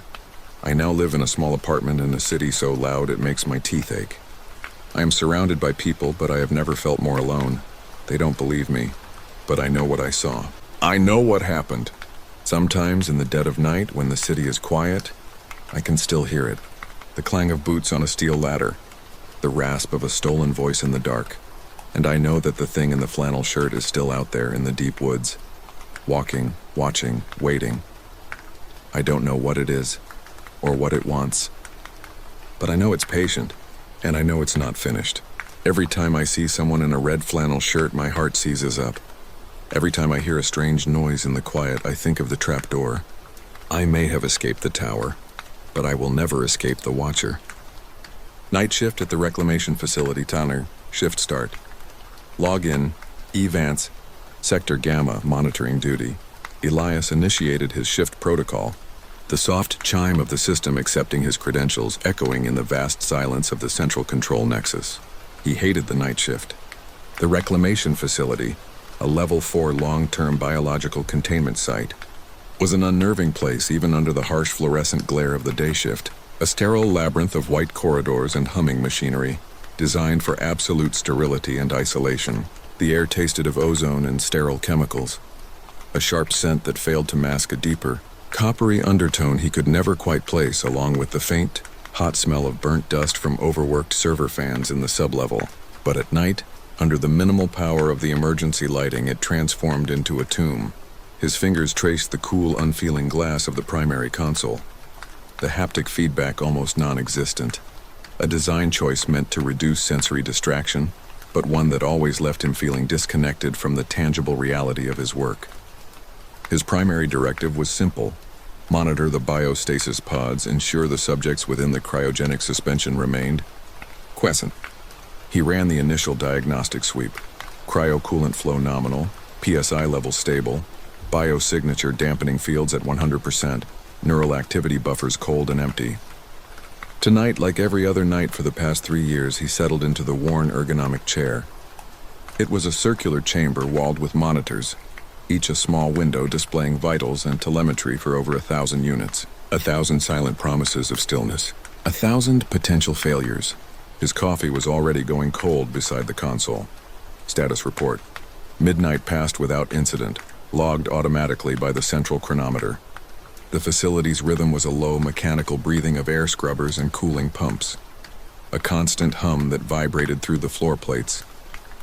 Elias dutifully logged his manual hourly check-in, keying in the confirmation code. His fingers moved over the holographic interface with practiced ease. Hours 114 log, all system vitals in green. No significant deviation in stasis pod energy consumption. Ambient temperature in all sectors within 0.02% of designated parameters. No anomalies. Green checkmarks populated the screen. All stable. All quiet. He allowed himself a moment to lean back, the tension in his shoulders easing fractionally. It was a boring job, a lonely job, but its predictability was a comfort. The subjects were categorized by acquisition date and threat level, a vast and terrifying library of biological impossibilities. Most were simply inert biological samples from forgotten celestial bodies or failed xenotransplantation experiments. Others, however, were designated Threat Red, their acquisition files sealed under multiple layers of executive clearance. They were just data points on a screen, and his job was to make sure they stayed that way. He took a sip of his lukewarm coffee and turned his attention to a secondary screen, pulling up a novel he'd been reading to pass the hours. 1:52, anomaly detected. He was compiling his hourly status update for Central Command when a shrill, insistent pinging alert drew his eye from the primary console. Unit 734, Sector Delta 9. The vital signs monitor was displaying a readout that was patently impossible, a slow rhythmic pulse of energy expenditure, where there should have been the unwavering flat line of deep cryostasis. He frowned, leaning closer to the flickering screen, the light glinting off his glasses. Probably a sensor malfunction, he muttered, the words sounding small in the cavernous room. Sub-zero degradation, packet loss between the sensor and the hub. He'd seen it before, ice crystals forming on a lead and throwing off the readings. He initiated a remote diagnostic sequence, Protocol 4 Charlie. The system churned for a moment, lines of code scrolling past. 154, diagnostic complete. Result negative. Sensor array integrity confirmed at 100%. Network latency nominal. A cold knot of dread formed in his stomach, a physical clenching deep in his gut. He ran it again. Same result. The sensors were fully operational. He switched to the internal camera for Unit 734. The image was grainy, distorted by the frosted plasteel of the pod and the low-light imaging system, but it was clear enough. The figure within, a humanoid shape shrouded in cryogenic mist, was still, unmoving. Yet the rhythmic spike on the telemetry feed continued, a slow, steady heartbeat in the digital void. Thump, thump, thump. Each one a hammer blow against his composure and the facility's silent promise. Anya, he said into his comms headset, his voice carefully leveled despite the tremor he felt starting in his hands. Anya, this is Vance in Gamma Control. I've got an anomalous biosignature reading on Unit 734, Sector Delta 9. Are you cross-referencing on your end from the central server? There was a pause, filled only by the faint crackle of static over the secure channel. I'm seeing it, Elias. Her voice came back, professionally clipped but unable to hide an underlying tension. Confirmed. The data packet matches what you're seeing. Intake protocol for 734 was flagged at 2109. Deviation noted. The telemetry spike is not consistent with standard stasis degradation or sensor ghosting. What does the subject's acquisition file say? Elias navigated 3 levels of security clearance to pull up the file. It was almost entirely redacted, thick black bars obscuring 90% of the text. Designation, the collector. Provenance, deep space object. Designation LV-426. Acquisition method, containment protocol Gamma. Threat class, undefined. That's it. Everything else is classified level 5 and above. I'm locked out. Of course it is. Anya's voice was tight with frustration. Okay, standard procedure. Keep a visual on it. I'm routing a priority 1 alert to the director's office. Do not engage. Do not attempt manual override. Just watch and report any change. I want telemetry updates pushed to my terminal every 5 seconds. The line went dead. Elias was alone again. The rhythmic pinging of the alert now the only sound besides the hum of the facility. He magnified the image of Unit 734. His breath hitched. Through the swirling mist inside the pod, he thought he saw a flicker of movement, a subtle shift in the shadows. He blinked, rubbing his eyes. A trick of the light, an artifact of the low-resolution camera, It had to be. 347, containment breach imminent. Then the cryoglass on Unit 734's pod began to visibly stress. A high-pitched whine, barely audible at first, began to emanate from the unit. A single hairline fracture appeared, a spiderweb of compromised integrity that spread with horrifying speed across the viewport. Red indicators flashed on his console, a cascade of failure warnings. Warning, Unit 734, structural integrity at 12%. Warning, cryofluid pressure dropping. With a final deafening report that echoed like a gunshot through the silent sector. The reinforced plasteel shattered outwards. Shards of frozen material and supercooled cryofluid skittered across the polished floor, the liquid vaporizing instantly into a thick, choking fog. A tall, emaciated figure unfolded itself from the billowing icy mist, its limbs moving with a jerky, unnatural grace that defied biology. It was impossibly thin, its skin a patchwork of necrotic gray and bruised purple, stretched so taut over its skeletal frame that the bones beneath were clearly visible. Dark, viscous, dark residue dripped from its long, needle-like fingers, sizzling quietly with a sound like acid as it touched the sterile tiling. 348. Life signs detected. Hostile. Elias could only stare, frozen in his chair, his years of training and procedural discipline forgotten. This was no longer a dormant figure. It was something that had been waiting. The creature's head, a smooth, featureless ovoid, swiveled slowly, scanning the room with some unseen sense. Its gaze, if it could be called that, settled on the observation window of the control room. Elias felt a jolt, a feeling of being seen, of being assessed and found wanting. He fumbled with the console, his fingers slipping on the smooth surface. He slammed his hand on the facility-wide lockdown button. Heavy metal shutters began to descend over the corridors, klaxons blaring to life, their urgent whooping accompanied by a cold, automated voice. Containment breach in Sector Delta 9. Blast doors active. All personnel evacuate to designated safe zones. This is not a drill. The creature paid the alarms no mind. It took a step, then another, its bare feet making no sound on the floor. It was moving towards the control room door, its gait fluid and menacing. Elias watched in horror as it reached the heavy blast door and placed a hand on its surface. The metal groaned, protesting as it began to buckle inwards, the locks shearing with shrieks of tormented steel under impossible pressure. "Anya!" "It's out!" "It's out of the pod," he yelled into his headset, his voice cracking with panic. "I see it, Elias. I'm logging a catastrophic containment failure. Protocol 7 Omega was violated at 0347. The stasis field is gone. The door isn't going to hold. Get out of there, go! Use the emergency maintenance shafts." The door buckled further, a seam splitting open with a shower of sparks from the shorting electronics. The creature's elongated fingers slipped through the gap, prying the metal apart as if it were cardboard. Elias didn't need to be told twice. He kicked his chair back and scrambled for the emergency hatch set into the floor behind his console. He spun the release wheel, his muscles screaming with effort against the lockdown seals.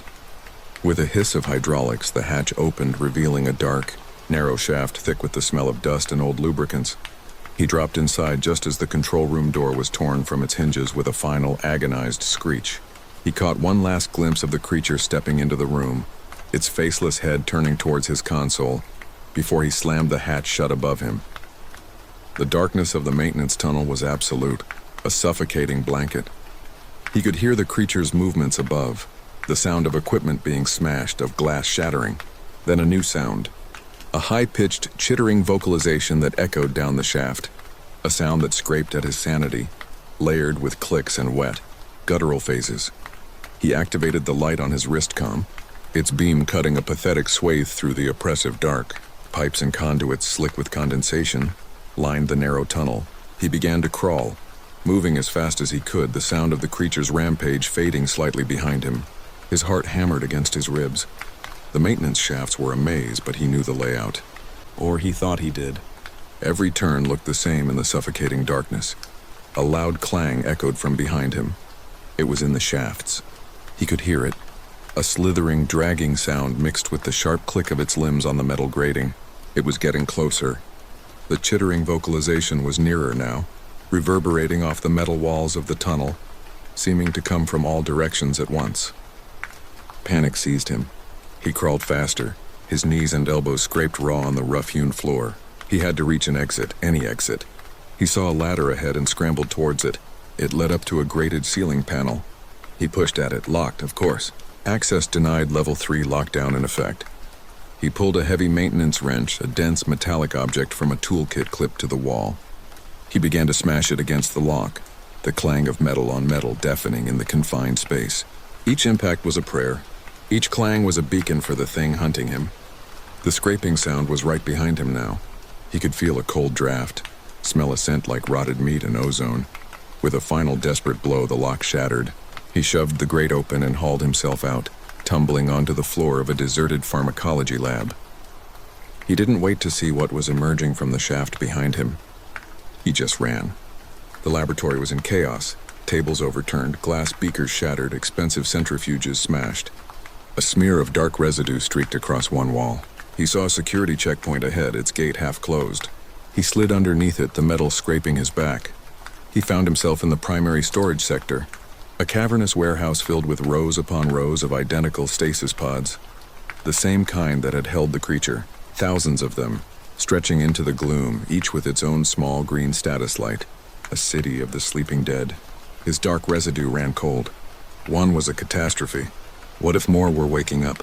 As if in answer to his thought, a klaxon above began to blare a new, terrible pattern. A red light began to flash on a pod to his left. Unit 812, then another. Unit 540, and another. All across the immense chamber, green lights began to switch to blinking red one by one, then in clusters. A spreading infection of awakening horrors. A cacophony of individual stasis failure alarms joined the cacophony. "Anya, are you there?" He gasped into his comms, still running between the towering aisles of pods. The whole facility. "They're waking up!" "A cascade failure!" Only static answered him. The network was down. He was truly alone. He rounded a corner and skidded to a halt. In the corridor ahead stood two more figures, newly emerged from their shattered pods. They were different from the first. One short and impossibly broad, its flesh sagging in folds. The other impossibly spindly with far too many joints in its limbs, but they shared the same dead, gray skin and the same unsettling, jerky movements. They turned their heads in unison, their attention fixed on him. There was no way forward. He backed away slowly, his eyes darting around for an escape. He saw a doorway labeled Incineration Bay, Emergency Thermal Purge. A last desperate resort. He bolted for it, the two figures giving chase, their movements unnervingly fast and silent. He slammed the heavy door shut behind him and engaged the heavy locking bolts. He was in a small fortified control room overlooking a massive furnace pit. A single ominous console stood in the center of the room. Through the reinforced quartz window, he saw the two figures arrive at the door. They began to pound on it, the metal groaning under the rhythmic assault. Then the first creature, the collector, joined them. It pushed the other two aside.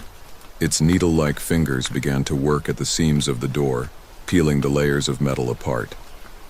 Elias knew he had seconds. He looked at the console.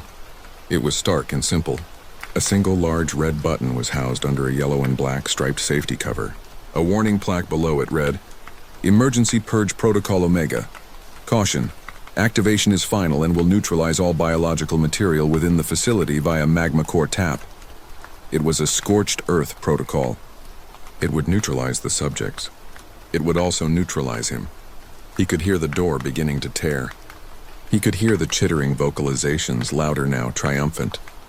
He thought of Anya, of the world outside, of the thousands of things that were about to be unleashed. His hand shook as he flipped up the safety cover. A presence seemed to press in on him from all sides, a malevolent intelligence that watched from the dark spaces between the stars. The same presence that had been waiting inside Unit 734. It wanted out. He couldn't let that happen. 13, log entry. This is Elias Vance, shift monitor, gamma control. A multiple subject containment failure is in progress. Central command is unresponsive. I have retreated to the thermal purge control hub. I am invoking Protocol Omega to prevent a planetary-level contamination event. This is my final entry. May God forgive me. He closed his eyes and slammed his palm down on the button. A deafening roar filled the facility as the incinerators ignited. A wave of searing heat washed against the window, turning the glass white hot. The pounding on the door stopped. The chittering vocalizations were replaced by a single, drawn-out psychic vocalization of pure agony that tore through his mind, a chorus of 1,000 dying monsters. Then, there was only the roar of the flames.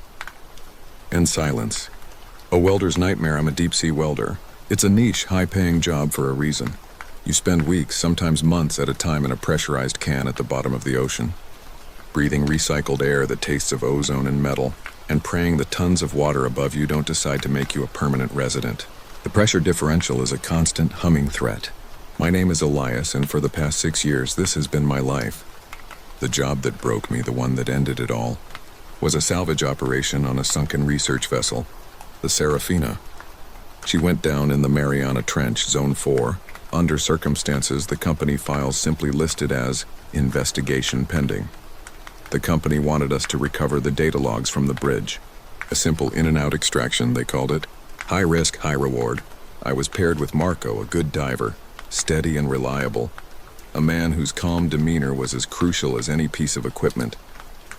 We descended in our two-man submersible, the Triton, piercing the endless black. The pressure gauges on my console climbed to numbers that felt more theoretical than real, ticking past thresholds that would turn a human body to jelly in an instant.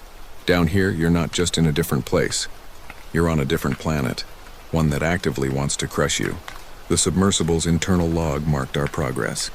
We log 0215, descending through 9,000 meters, all systems nominal. Hull pressure at 90.3 MPa, life support stable.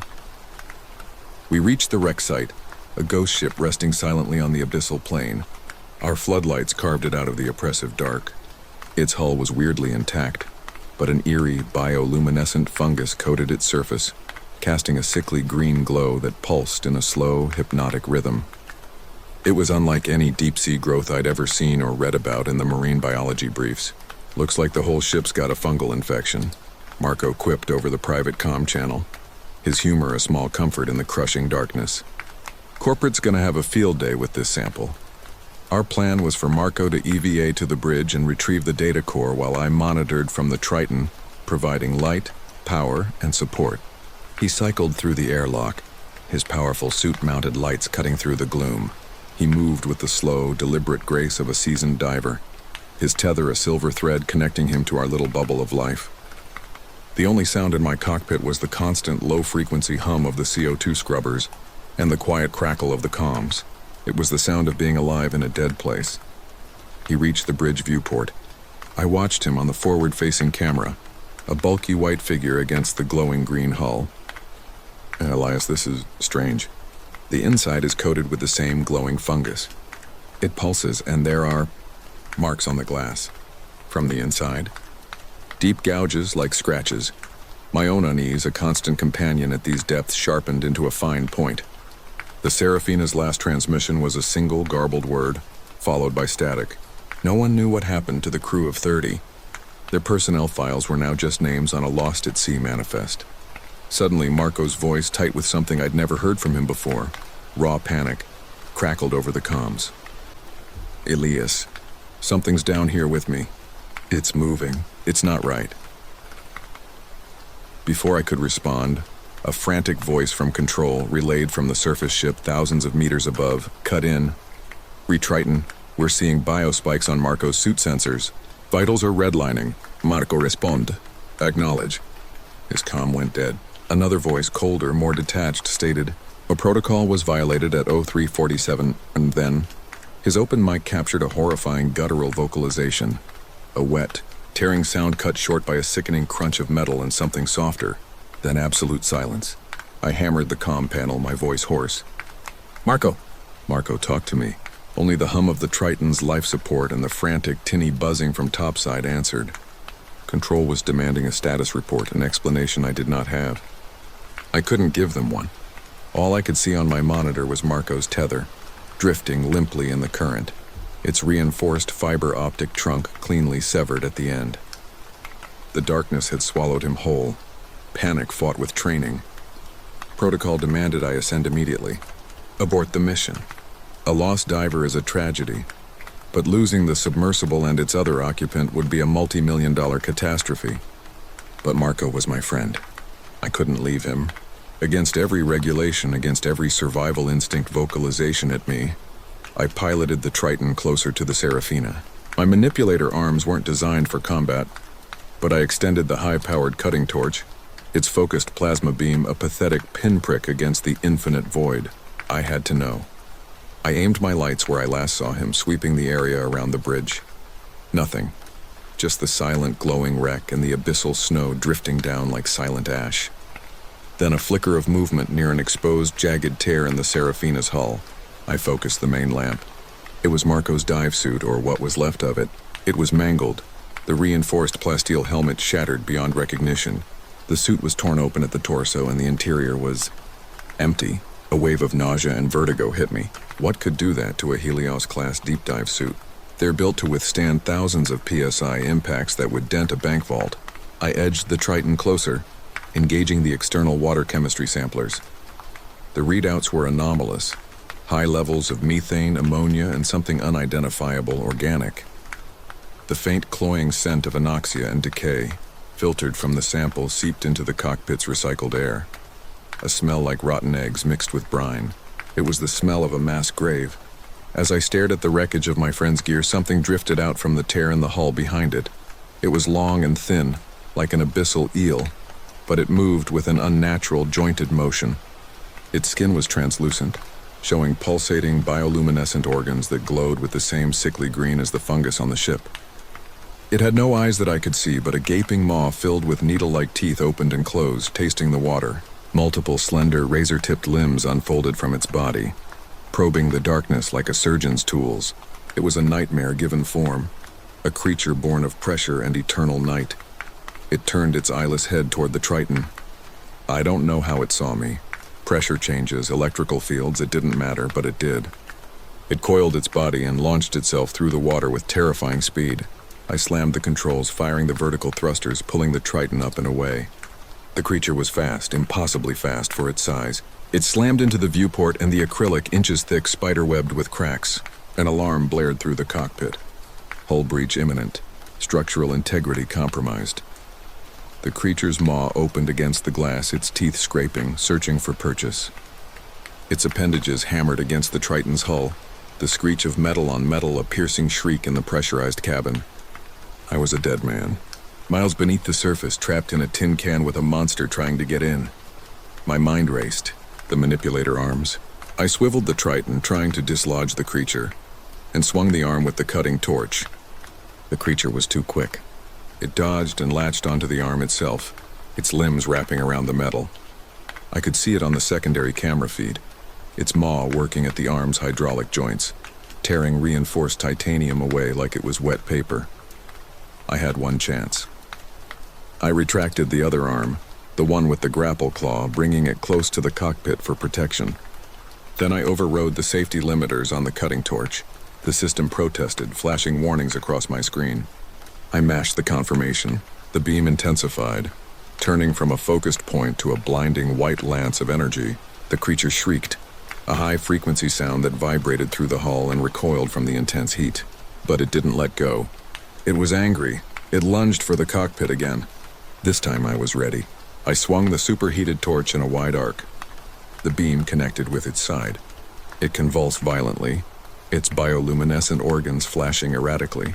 It let out another silent vocalization, and a cloud of inky, foul-smelling fluid erupted from the wound, obscuring my view. I didn't wait to see if it was inert. I fired the main thrusters at 150%. Ignoring the screaming engine alarms, and rocketed toward the surface. Log 0402, emergency ascent initiated. Hull integrity at 64%. Multiple system failures.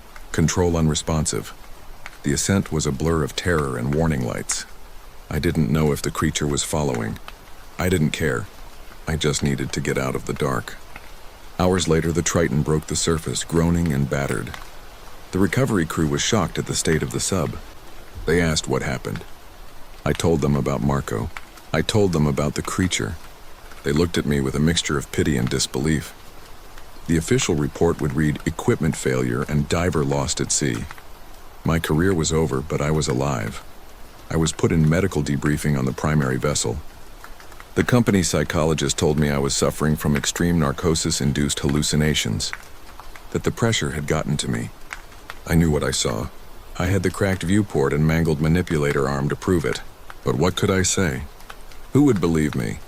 They logged my testimony as post-traumatic stress symptoms and grounded me indefinitely. That night, alone in my small cabin on the recovery ship, I tried to sleep. But every time I closed my eyes, I saw that eyeless maw, those pulsating green lights. I heard the phantom echo of Marco's final, horrifying vocalization. A noise from the hallway jolted me awake, a wet scraping sound. My heart hammered against my ribs. I told myself it was just the ship, the groaning of the hull under the waves. But the sound got closer. It stopped right outside my door. Silence. A heavy, waiting silence. Then, a soft, tentative scratching against the metal. A thin, dark tentacle tipped with one of those razor-sharp points slid under the door. It probed the floor of my cabin, leaving a trail of dark residue that glowed with a faint, sickly green light. It had followed me. From the bottom of the world, from 10,000 meters down, it had followed me. It had clung to the Triton's hull during the frantic ascent. A silent, vengeful passenger from the abyss. I scrambled back, pressing myself into the corner of the room, my throat too tight to produce a vocalization. The scratching at the door became more frantic. The metal of the door began to groan, to bend inward under an impossible force. The creature wasn't just a deep-sea predator. It was intelligent. It was relentless. And it remembered me. The lock on my door clicked, then audibly broke with a sharp snap. The door swung open to reveal the thing from the deep, its body contorting to fit the narrow corridor, its green organs pulsing in the dim emergency light. It was mangled and burned from our encounter, but it was very, very alive, and it looked very, very hungry. In that moment, I realized the truth. The Serafina didn't sink because of a malfunction. The crew hadn't vanished. They had been hunted, neutralized, just like Marco.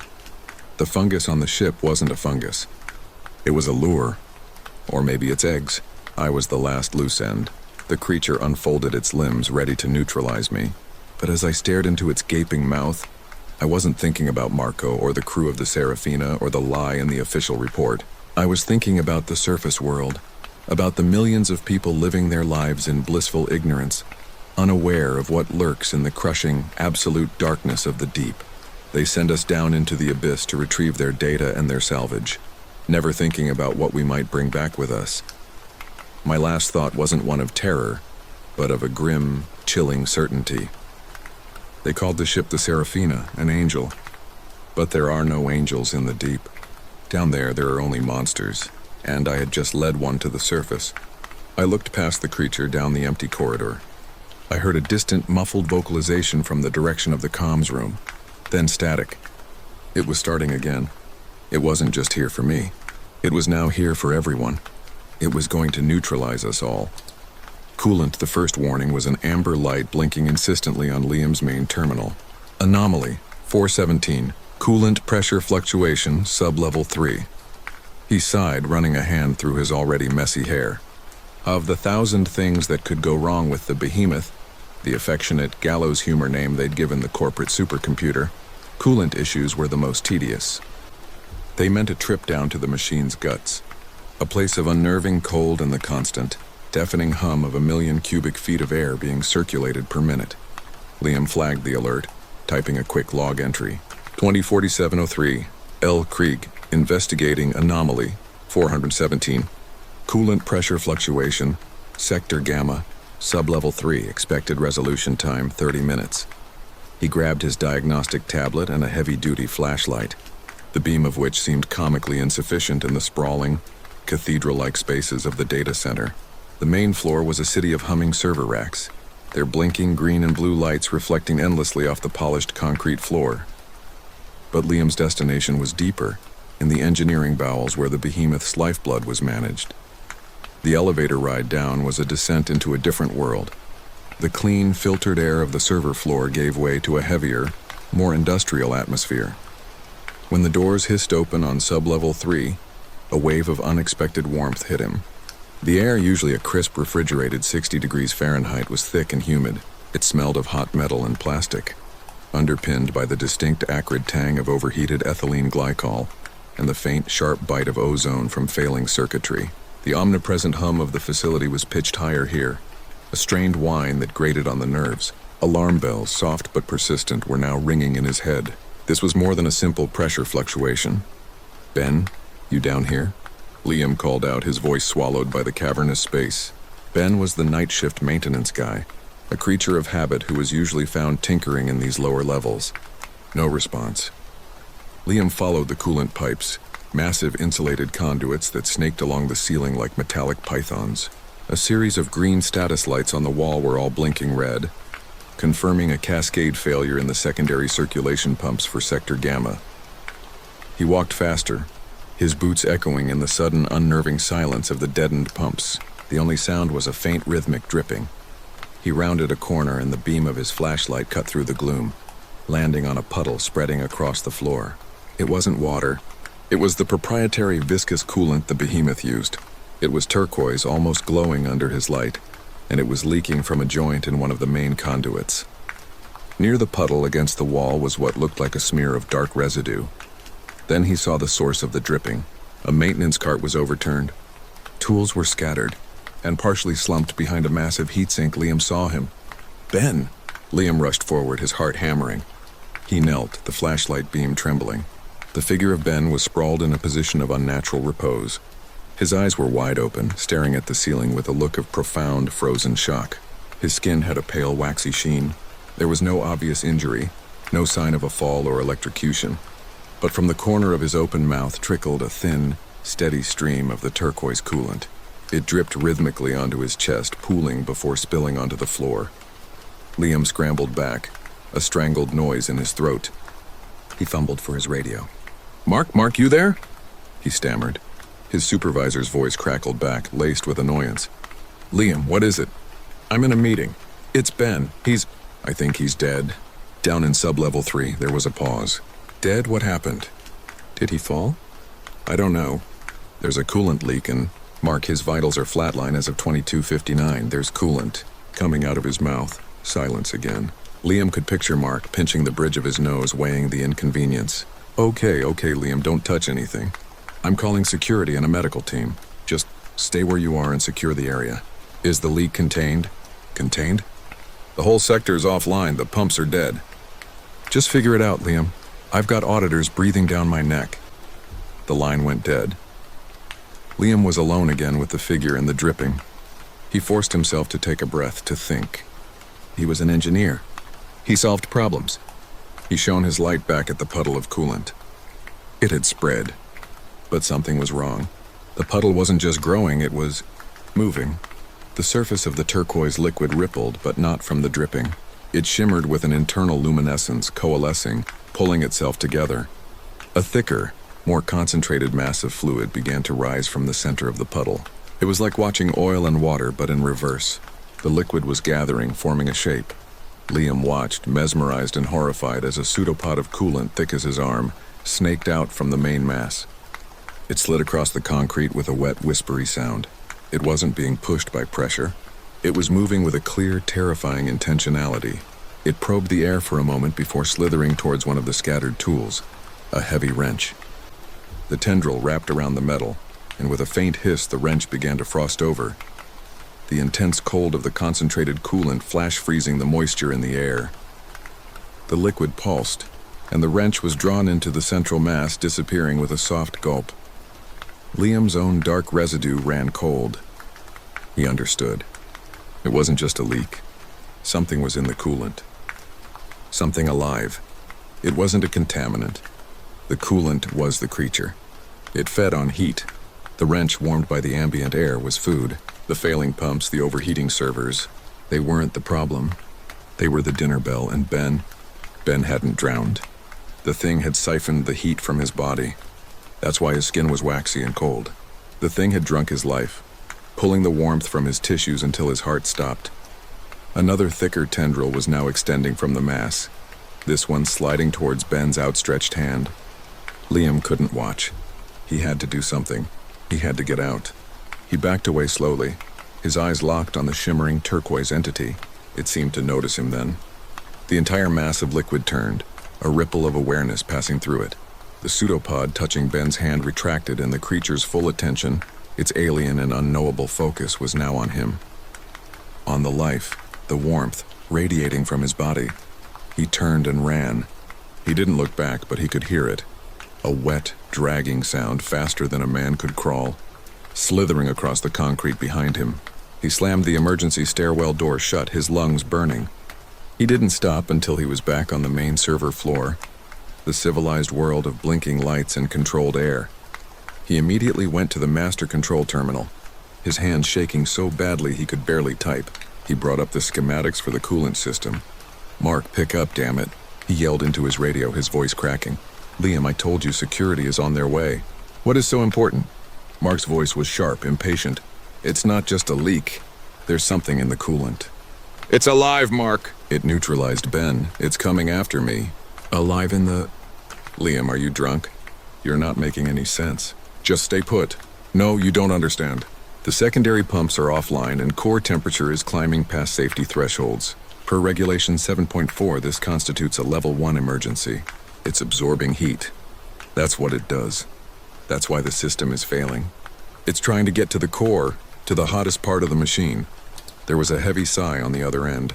"Liam, you sound hysterical. I'm coming up to the control room. We'll look at the logs together. Don't touch anything until I get there." Before Liam could argue, a new alert flashed on the main screen. "Proximity breach, sub-level 3 stairwell." The thing was through the door. It was coming up. He looked at the system diagnostics. Core temperature was spiking.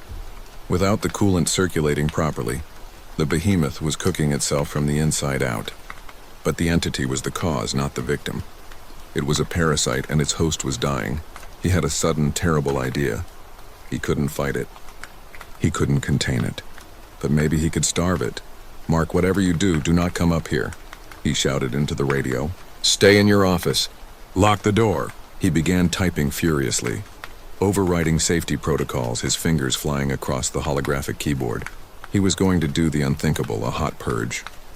He would shut down the entire cooling system, primary, secondary, everything. Then, he would force the behemoth to run a full-power diagnostic, pushing the processors to their absolute thermal limit. The core would start to melt down. The heat would become so intense, so catastrophic, that it would hopefully vaporize the liquid creature. It was a billion-dollar gambit. It would destroy the supercomputer. It might destroy the whole building, but it was the only way he could think of to neutralize it. System override, L. Krieg authorization. Omega 7 Gamma, coolant system deactivation initiated. Warning, core temperature. Will exceed maximum safe limits in T-minus 20 seconds. As the countdown started, the hum of the facility changed. The deep, reassuring thrum of the main coolant pumps died, replaced by a rising, high-pitched vocalization of overworked processors. The air in the control room started to heat up. Liam could feel sweat beating on his forehead. Then, from the far end of the server floor, he saw it. A river of turquoise was flowing from the stairwell door, spreading out across the polished floor. It moved with that same horrifying purpose, flowing around the server racks, always heading towards the central core, and towards him. A new video feed popped up on his screen. It was from Mark's office terminal. "Liam, what did you do?" Mark's face was pale, his eyes wide. "The whole system is crashing. The lights are flickering." "Mark, get out of there. It can travel through the pipes." As Liam spoke, the screen behind Mark flickered and distorted. The webcam on his terminal was showing something new. From the ventilation grill on Mark's desk, a thin trickle of turquoise coolant began to seep out. Mark stared at it, confused. "What is that?" he asked, leaning closer. "Mark, no!" Liam roared. The trickle became a gush. A thick tendril of coolant erupted from the vent, impossibly fast. It wrapped around Mark's head before he could even let out a full vocalization. The connection fuzzed with static, but Liam saw it. He saw the look of surprise turn to agony, saw the brief, desperate struggle. The sound was part gurgle, part electronic hiss. Then the webcam went dark. A new alert appeared. Terminal 01A, offline. Liam stared at the blank screen, his stomach churning. He had led it right to him. The entity didn't just travel through the main pipes. It could use any conduit. The entire building was its circulatory system. Core temperature, 902. Warning, meltdown imminent. The entity on the server floor was close now. It had pooled at the base of the reinforced glass surrounding the control room, a shimmering, expectant sea of turquoise. It was 10 feet high, pressing against the barrier. the cold it radiated causing frost to bloom across the thick plexiglass. It knew he was in here. It knew where the heat was. He had to neutralize it. How do you neutralize a liquid? You boil it. He initiated the final command. Execute full system purge diagnostic overload. The supercomputer gave a final shuddering groan. Every light in the facility went a deep red. The noise was apocalyptic. Liam felt the floor vibrate violently as petabytes of data were flash dumped, and every processor core was firewalled into a feedback loop of its own heat. Core temperature, 2500 C. Through the rapidly frosting glass, he saw the effect. The part of the creature touching the glass began to steam, then boil. It hissed and recoiled, the turquoise color fading to a clear, inert vapor. It was working. The massive wave of heat from the dying behemoth was its undoing. The rest of the creature, the vast puddle on the floor, began to bubble and evaporate, releasing a thick, acrid steam that filled the server floor. Liam watched, panting, as the last of the turquoise liquid vanished into a cloud of hot mist. He had done it. He had neutralized the entire system. He had neutralized Mark. He had neutralized the creature. He slumped into his chair, the adrenaline leaving him weak and nauseous. The emergency klaxons were blaring now, and he could hear the distant sound of sirens. It was over. Then a single soft drip echoed in the silent control room. Liam froze. He looked up. On the ceiling, directly above his terminal, was the fire suppression sprinkler, and from its nozzle a single glowing turquoise drop was forming. It had escaped. A part of it, a tiny, insignificant part, had found a new network to inhabit. The water pipes, the building's plumbing, the cities. The drop fell, landing with a soft pad on his keyboard. It sizzled for a second, then began to move, a miniature, perfect version of the creature he'd just destroyed. It slid over the keys, leaving a cold trail, heading for the ventilation grate of the terminal. It was seeking the last vestiges of heat from the dying machine, seeking a new home, a new place to grow. When the security team finally breached the control room door, they found Liam standing on his chair, smashing the main terminal repeatedly with a fire extinguisher. He didn't have an object, not really. He was just a man, covered in sweat and grime, trying to neutralize a presence. "It's in the water," he kept repeating, his voice a hoarse whisper as they dragged him away from the wreckage. "It's in the water." The last thing he saw as they pulled him out was the smear of turquoise on the broken screen, shimmering faintly under the flashing red emergency lights, already starting to pull itself together. The dark residue that covered the figure of Ben in the sub-level was never fully explained. A footnote in the incident report that was classified almost immediately. They sealed sub-level 3, citing structural instability after the meltdown. No one ever went back down to look too closely at the spot where the man whose figure lay half swallowed by the machine's own cooling system had his warmth stolen. The official story was a tragic accident, a freak systems failure. But Liam knew the truth. The behemoth was gone, but its parasite had survived, and it was thirsty. The pressure below, log entry, cycle 28, shift 4, 15 cars local. Jonah's world was a 4-foot bubble of reinforced acrylic, surrounded by a crushing, absolute black generated by over 60 atmospheres of deep ocean pressure. He was a deep-sea saturation welder, designation DSV-7, a presence in the vast, submerged machine of offshore oil extraction. His entire existence was a carefully managed equation of pressure, gas mixtures, and time. His job on paper was simple: descend to the seafloor in a pressurized diving bell, transfer to the saturation habitat Aquarius 4, where he would live for a 28-day cycle, and perform specialized repairs on the colossal structures that pierced the abyssal plain. The habitat itself was a sterile world of recycled air, the constant low hum of machinery, and the persistent metallic tang of a heliox-rich environment. Living in saturation meant his body tissues were saturated with helium to prevent the bends, but it warped your voice into a cartoonish squeak and played tricks on your mind. Tonight's task was a hairline stress fracture on a subsea hydrocarbon slurry conduit, designated SR3, a critical artery in the rig's circulatory system. A failure here could mean catastrophic environmental damage and a multi-billion-dollar write-off. The task was routine, logged and simulated a dozen times, yet down here nothing was ever truly routine. The abyss had its own rules, its own physics, its own inhabitants.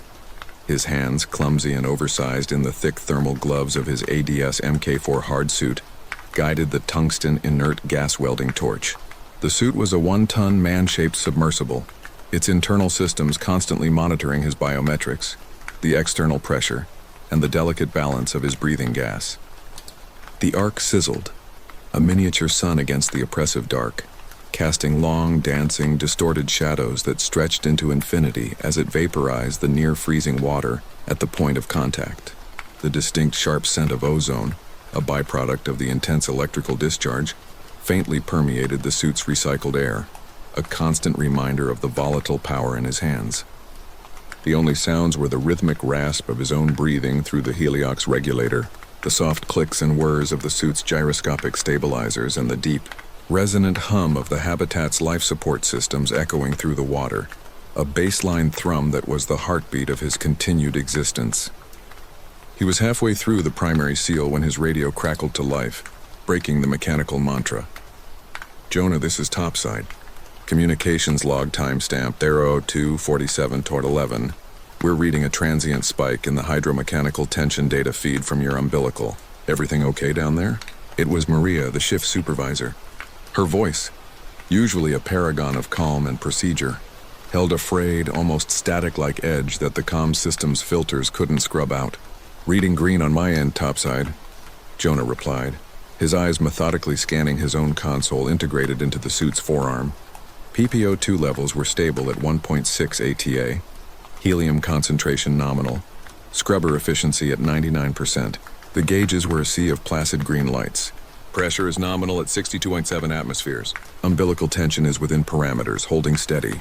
Must be a sensor presence on your end. Could be a stray magnetic field from the conduit's cathodic protection system." "Copy that. DSV-7. Keep us posted. We'll run a remote diagnostic on the sensor array. Topside out?" The radio went silent, but the unease remained. A cold spot in his gut that had nothing to do with the 2°C water outside. A sensor presence was common. A flicker in the system caused by thermoclines or localized fields. A digital hiccup. But the way Maria said it, the subtle hesitation before "copy that," it felt different. He tried to force his focus back to the weld, to the precise, meticulous movements required to fuse metal under such extreme conditions. The brilliant flare of the torch was his only anchor in the void. Then he saw it, beyond the reach of the torch's direct glare, a flicker of movement at the very edge of his vision, a brief, silent perturbation in the swirling motes of marine snow just beyond the halo of his work light. He paused, the torch humming in his grip. He swept the suit's powerful head-mounted lamps across the area, their beams cutting sterile white cones through the black. Nothing. Just the endless, empty, particulate-filled dark. He shook his head slowly. Weeks in the can, breathing 24/7 recycled gas always made you see things. The heliox haze, they called it. A mild but documented neurological side effect. He'd once spent 10 minutes tracking what he swore was a colossal squid, only for it to resolve into a tangled mass of abandoned fishing nets. Log entry 03-12-45. He completed the weld, the molten metal glowing a brilliant cherry red for a moment before being violently quenched by the abyssal water. A cloud of incandescent steam instantly dissipated into the crushing blackness. He began his post-weld inspection protocols, deploying a small diagnostic ROV from its housing on his suit's back. The Sea Sprite 4 micro-drone whirred to life, its fiber optic tether unspooling as it navigated along the new seam, its thrusters kicking up tiny vortices of silt. The ROV's camera fed a grainy, high-contrast image to a small monitor on his wrist, while its multi-sensor package, including a simulated magnetic particle inspection unit, went to work. The wrist display showed a clean thermographic signature and 0 microfractures detected by the ultrasonic pulse echo, a perfect seal, stronger than the original pipe. He keyed his comms unit. "Topside, this is Jonah. Weld on SR3 is complete. Inspection passed all protocols. Drone scan is clean. Ready to return to Bell for transfer." "Gonna copy, Jonah. Stand by for Bell deployment." Maria's voice returned, but she cut herself off. There was a pause, filled only with the faint crackle of the quantum-encrypted channel. "Belay that order. Hold position. A priority alert has superseded your return directive as of 03-14-22. The clinical finality of the statement chilled him more than her previous tension. Then she continued, her voice now stripped of all professional pretense, leaving only tight, controlled fear. Hold your position. We're flagging an event under Protocol 7 Gamma 9, unidentified biological contact. We have Another anomaly. A significant bioacoustic signature closing on your position. Fastbund Jonah's dark residue ran cold. A physiological impossibility that he felt nonetheless. Inside the suit, the faint, steady, high-frequency whine of the CO2 scrubber, a sound he normally never noticed, seemed to drill into his ears. A bioacoustic? What kind? A whale? Orcapod? The largest things he was cleared to encounter were sperm whales, majestic but fundamentally predictable. Their clicks and calls were as familiar as his own heartbeat. Negative. Negative on all known taxonomies. Maria's procedural composure was audibly cracking. The signature is wrong, Jonah. The acoustic pattern has a repeating fractal structure mathematically perfect, unlike any cetacean or cephalopod vocalization in our database. It's computationally dense, like it contains layers of information. And it's big, Jonah. Based on water displacement, we're estimating a mass exceeding that of a blue whale, but its acoustic profile is impossibly stealthy. It's moving with near-zero cavitation, which violates the laws of fluid dynamics at the speeds we're tracking. A submarine that size would boil the water around it. A pause heavy with unspoken fear. It's really big. The deep hum of the abyss seemed to deepen, to take on a new and menacing texture. Jonah frantically swept his powerful headlamp from side to side, the beam cutting a sharp cone through the blackness, illuminating nothing but the eternal, swirling particulates of the deep sea floor. I'm not seeing anything topside. I have no visual contact. How far out? Give me a vector. There was a stark, terrifying silence for a few seconds. Then Maria's voice, barely a whisper. It was 500 meters out. Then 200. Now it's, Jonah, it's on you. The radio line, his only connection to the human world, suddenly erupted in a burst of white noise static. Log entry 03-1902, comms link failure, reason, external interference, signal lost. Through the deafening roar, a high-pitched, impossibly shrill vocalization tore through the speaker. A sound of synthesized inorganic panic. Before the link was severed completely, plunging him into absolute profound silence, he was alone. The comforting umbilical of the radio was gone. He was just a man in a 1-ton metal suit, a fragile egg in an infinite hostile ocean. His heart hammered against his ribs, a frantic biological drum against the cold mechanical precision of his suit. He performed a slow 360-degree turn, his movements clumsy with adrenaline, trying to see in every direction at once. He ran a systems check out of pure muscle memory. Emergency beacon activated, transmitting on a secure low-frequency band. Tether release charge armed, a last resort that would sever him from the rig entirely. The silence that followed the static was worse. It wasn't an absence of sound. It was a heavy, expectant silence. A predator's silence. He gripped the welding torch, its inert weight a pathetic comfort. It wasn't an object designed for defense, but it was all he had. Then a sound reached him, not through the suit's hydrophones or his own ears, but through his bones.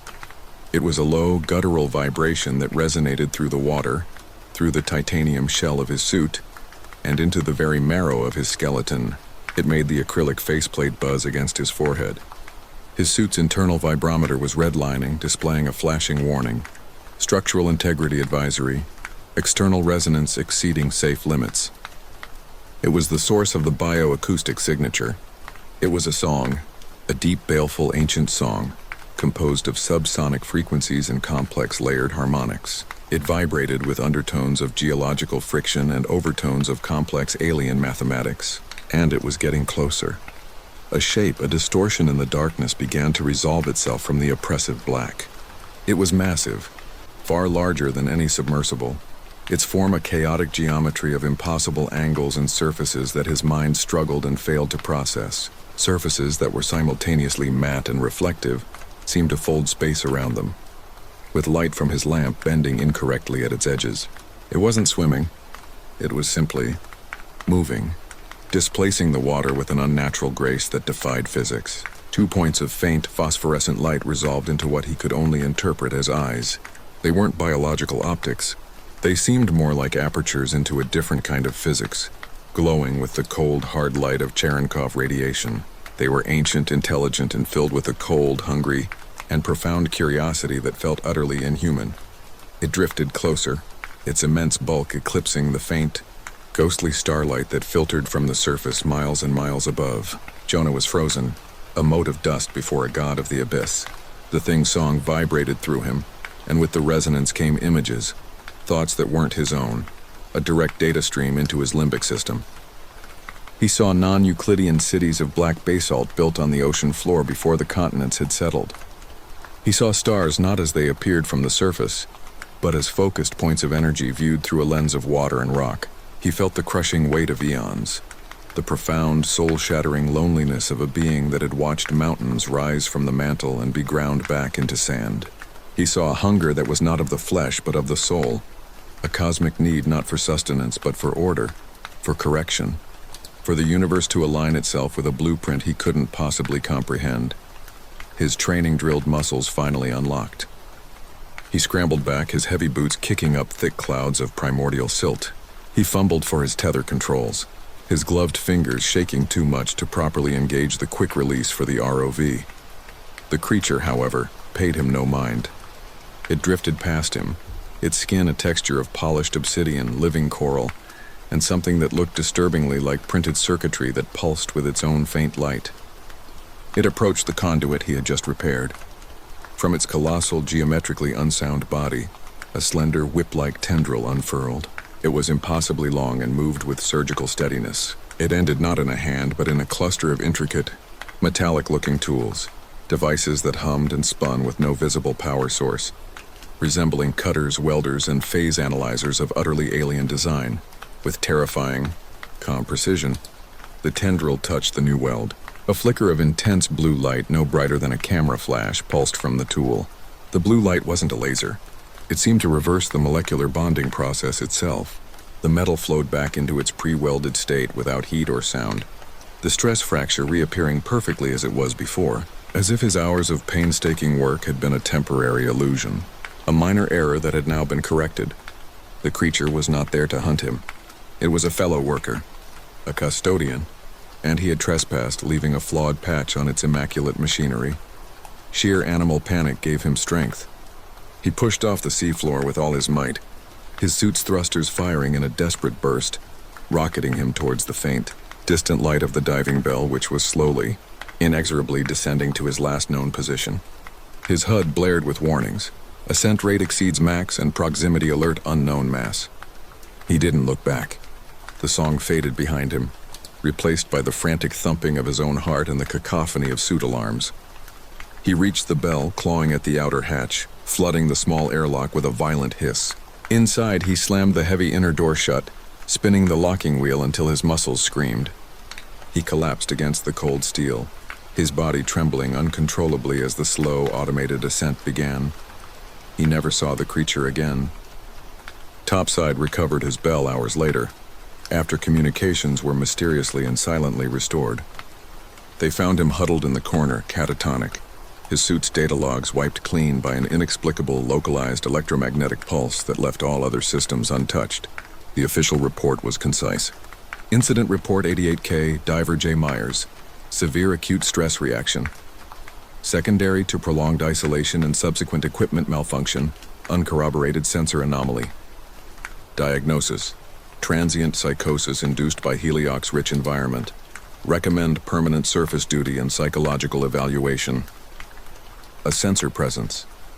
A fluke. During the debriefing, the company doctors and psychologists spoke of nitrogen narcosis and extreme psychological distress, their voices calm and dismissive, carefully writing a narrative that protected the company's investment from the impossible truth. Jonah quit welding. He couldn't stand the pressure anymore, a statement that always drew knowing, pitying smiles from his former colleagues. He now lives in Arizona, as far from the ocean as he can get. He obsessively studies geology, learning about the planet's crust, the things buried beneath, the pressures that build in silence. But sometimes when the wind blows just right across the desert plains, creating a low-frequency hum as it passes over the mesas, he thinks he can hear it, a deep resonant song carried on the dry air, and he feels a vibration in his bones.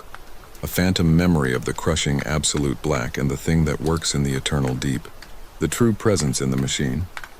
He knows he didn't have a breakdown. He simply clocked in for a shift on a job site he wasn't cleared for,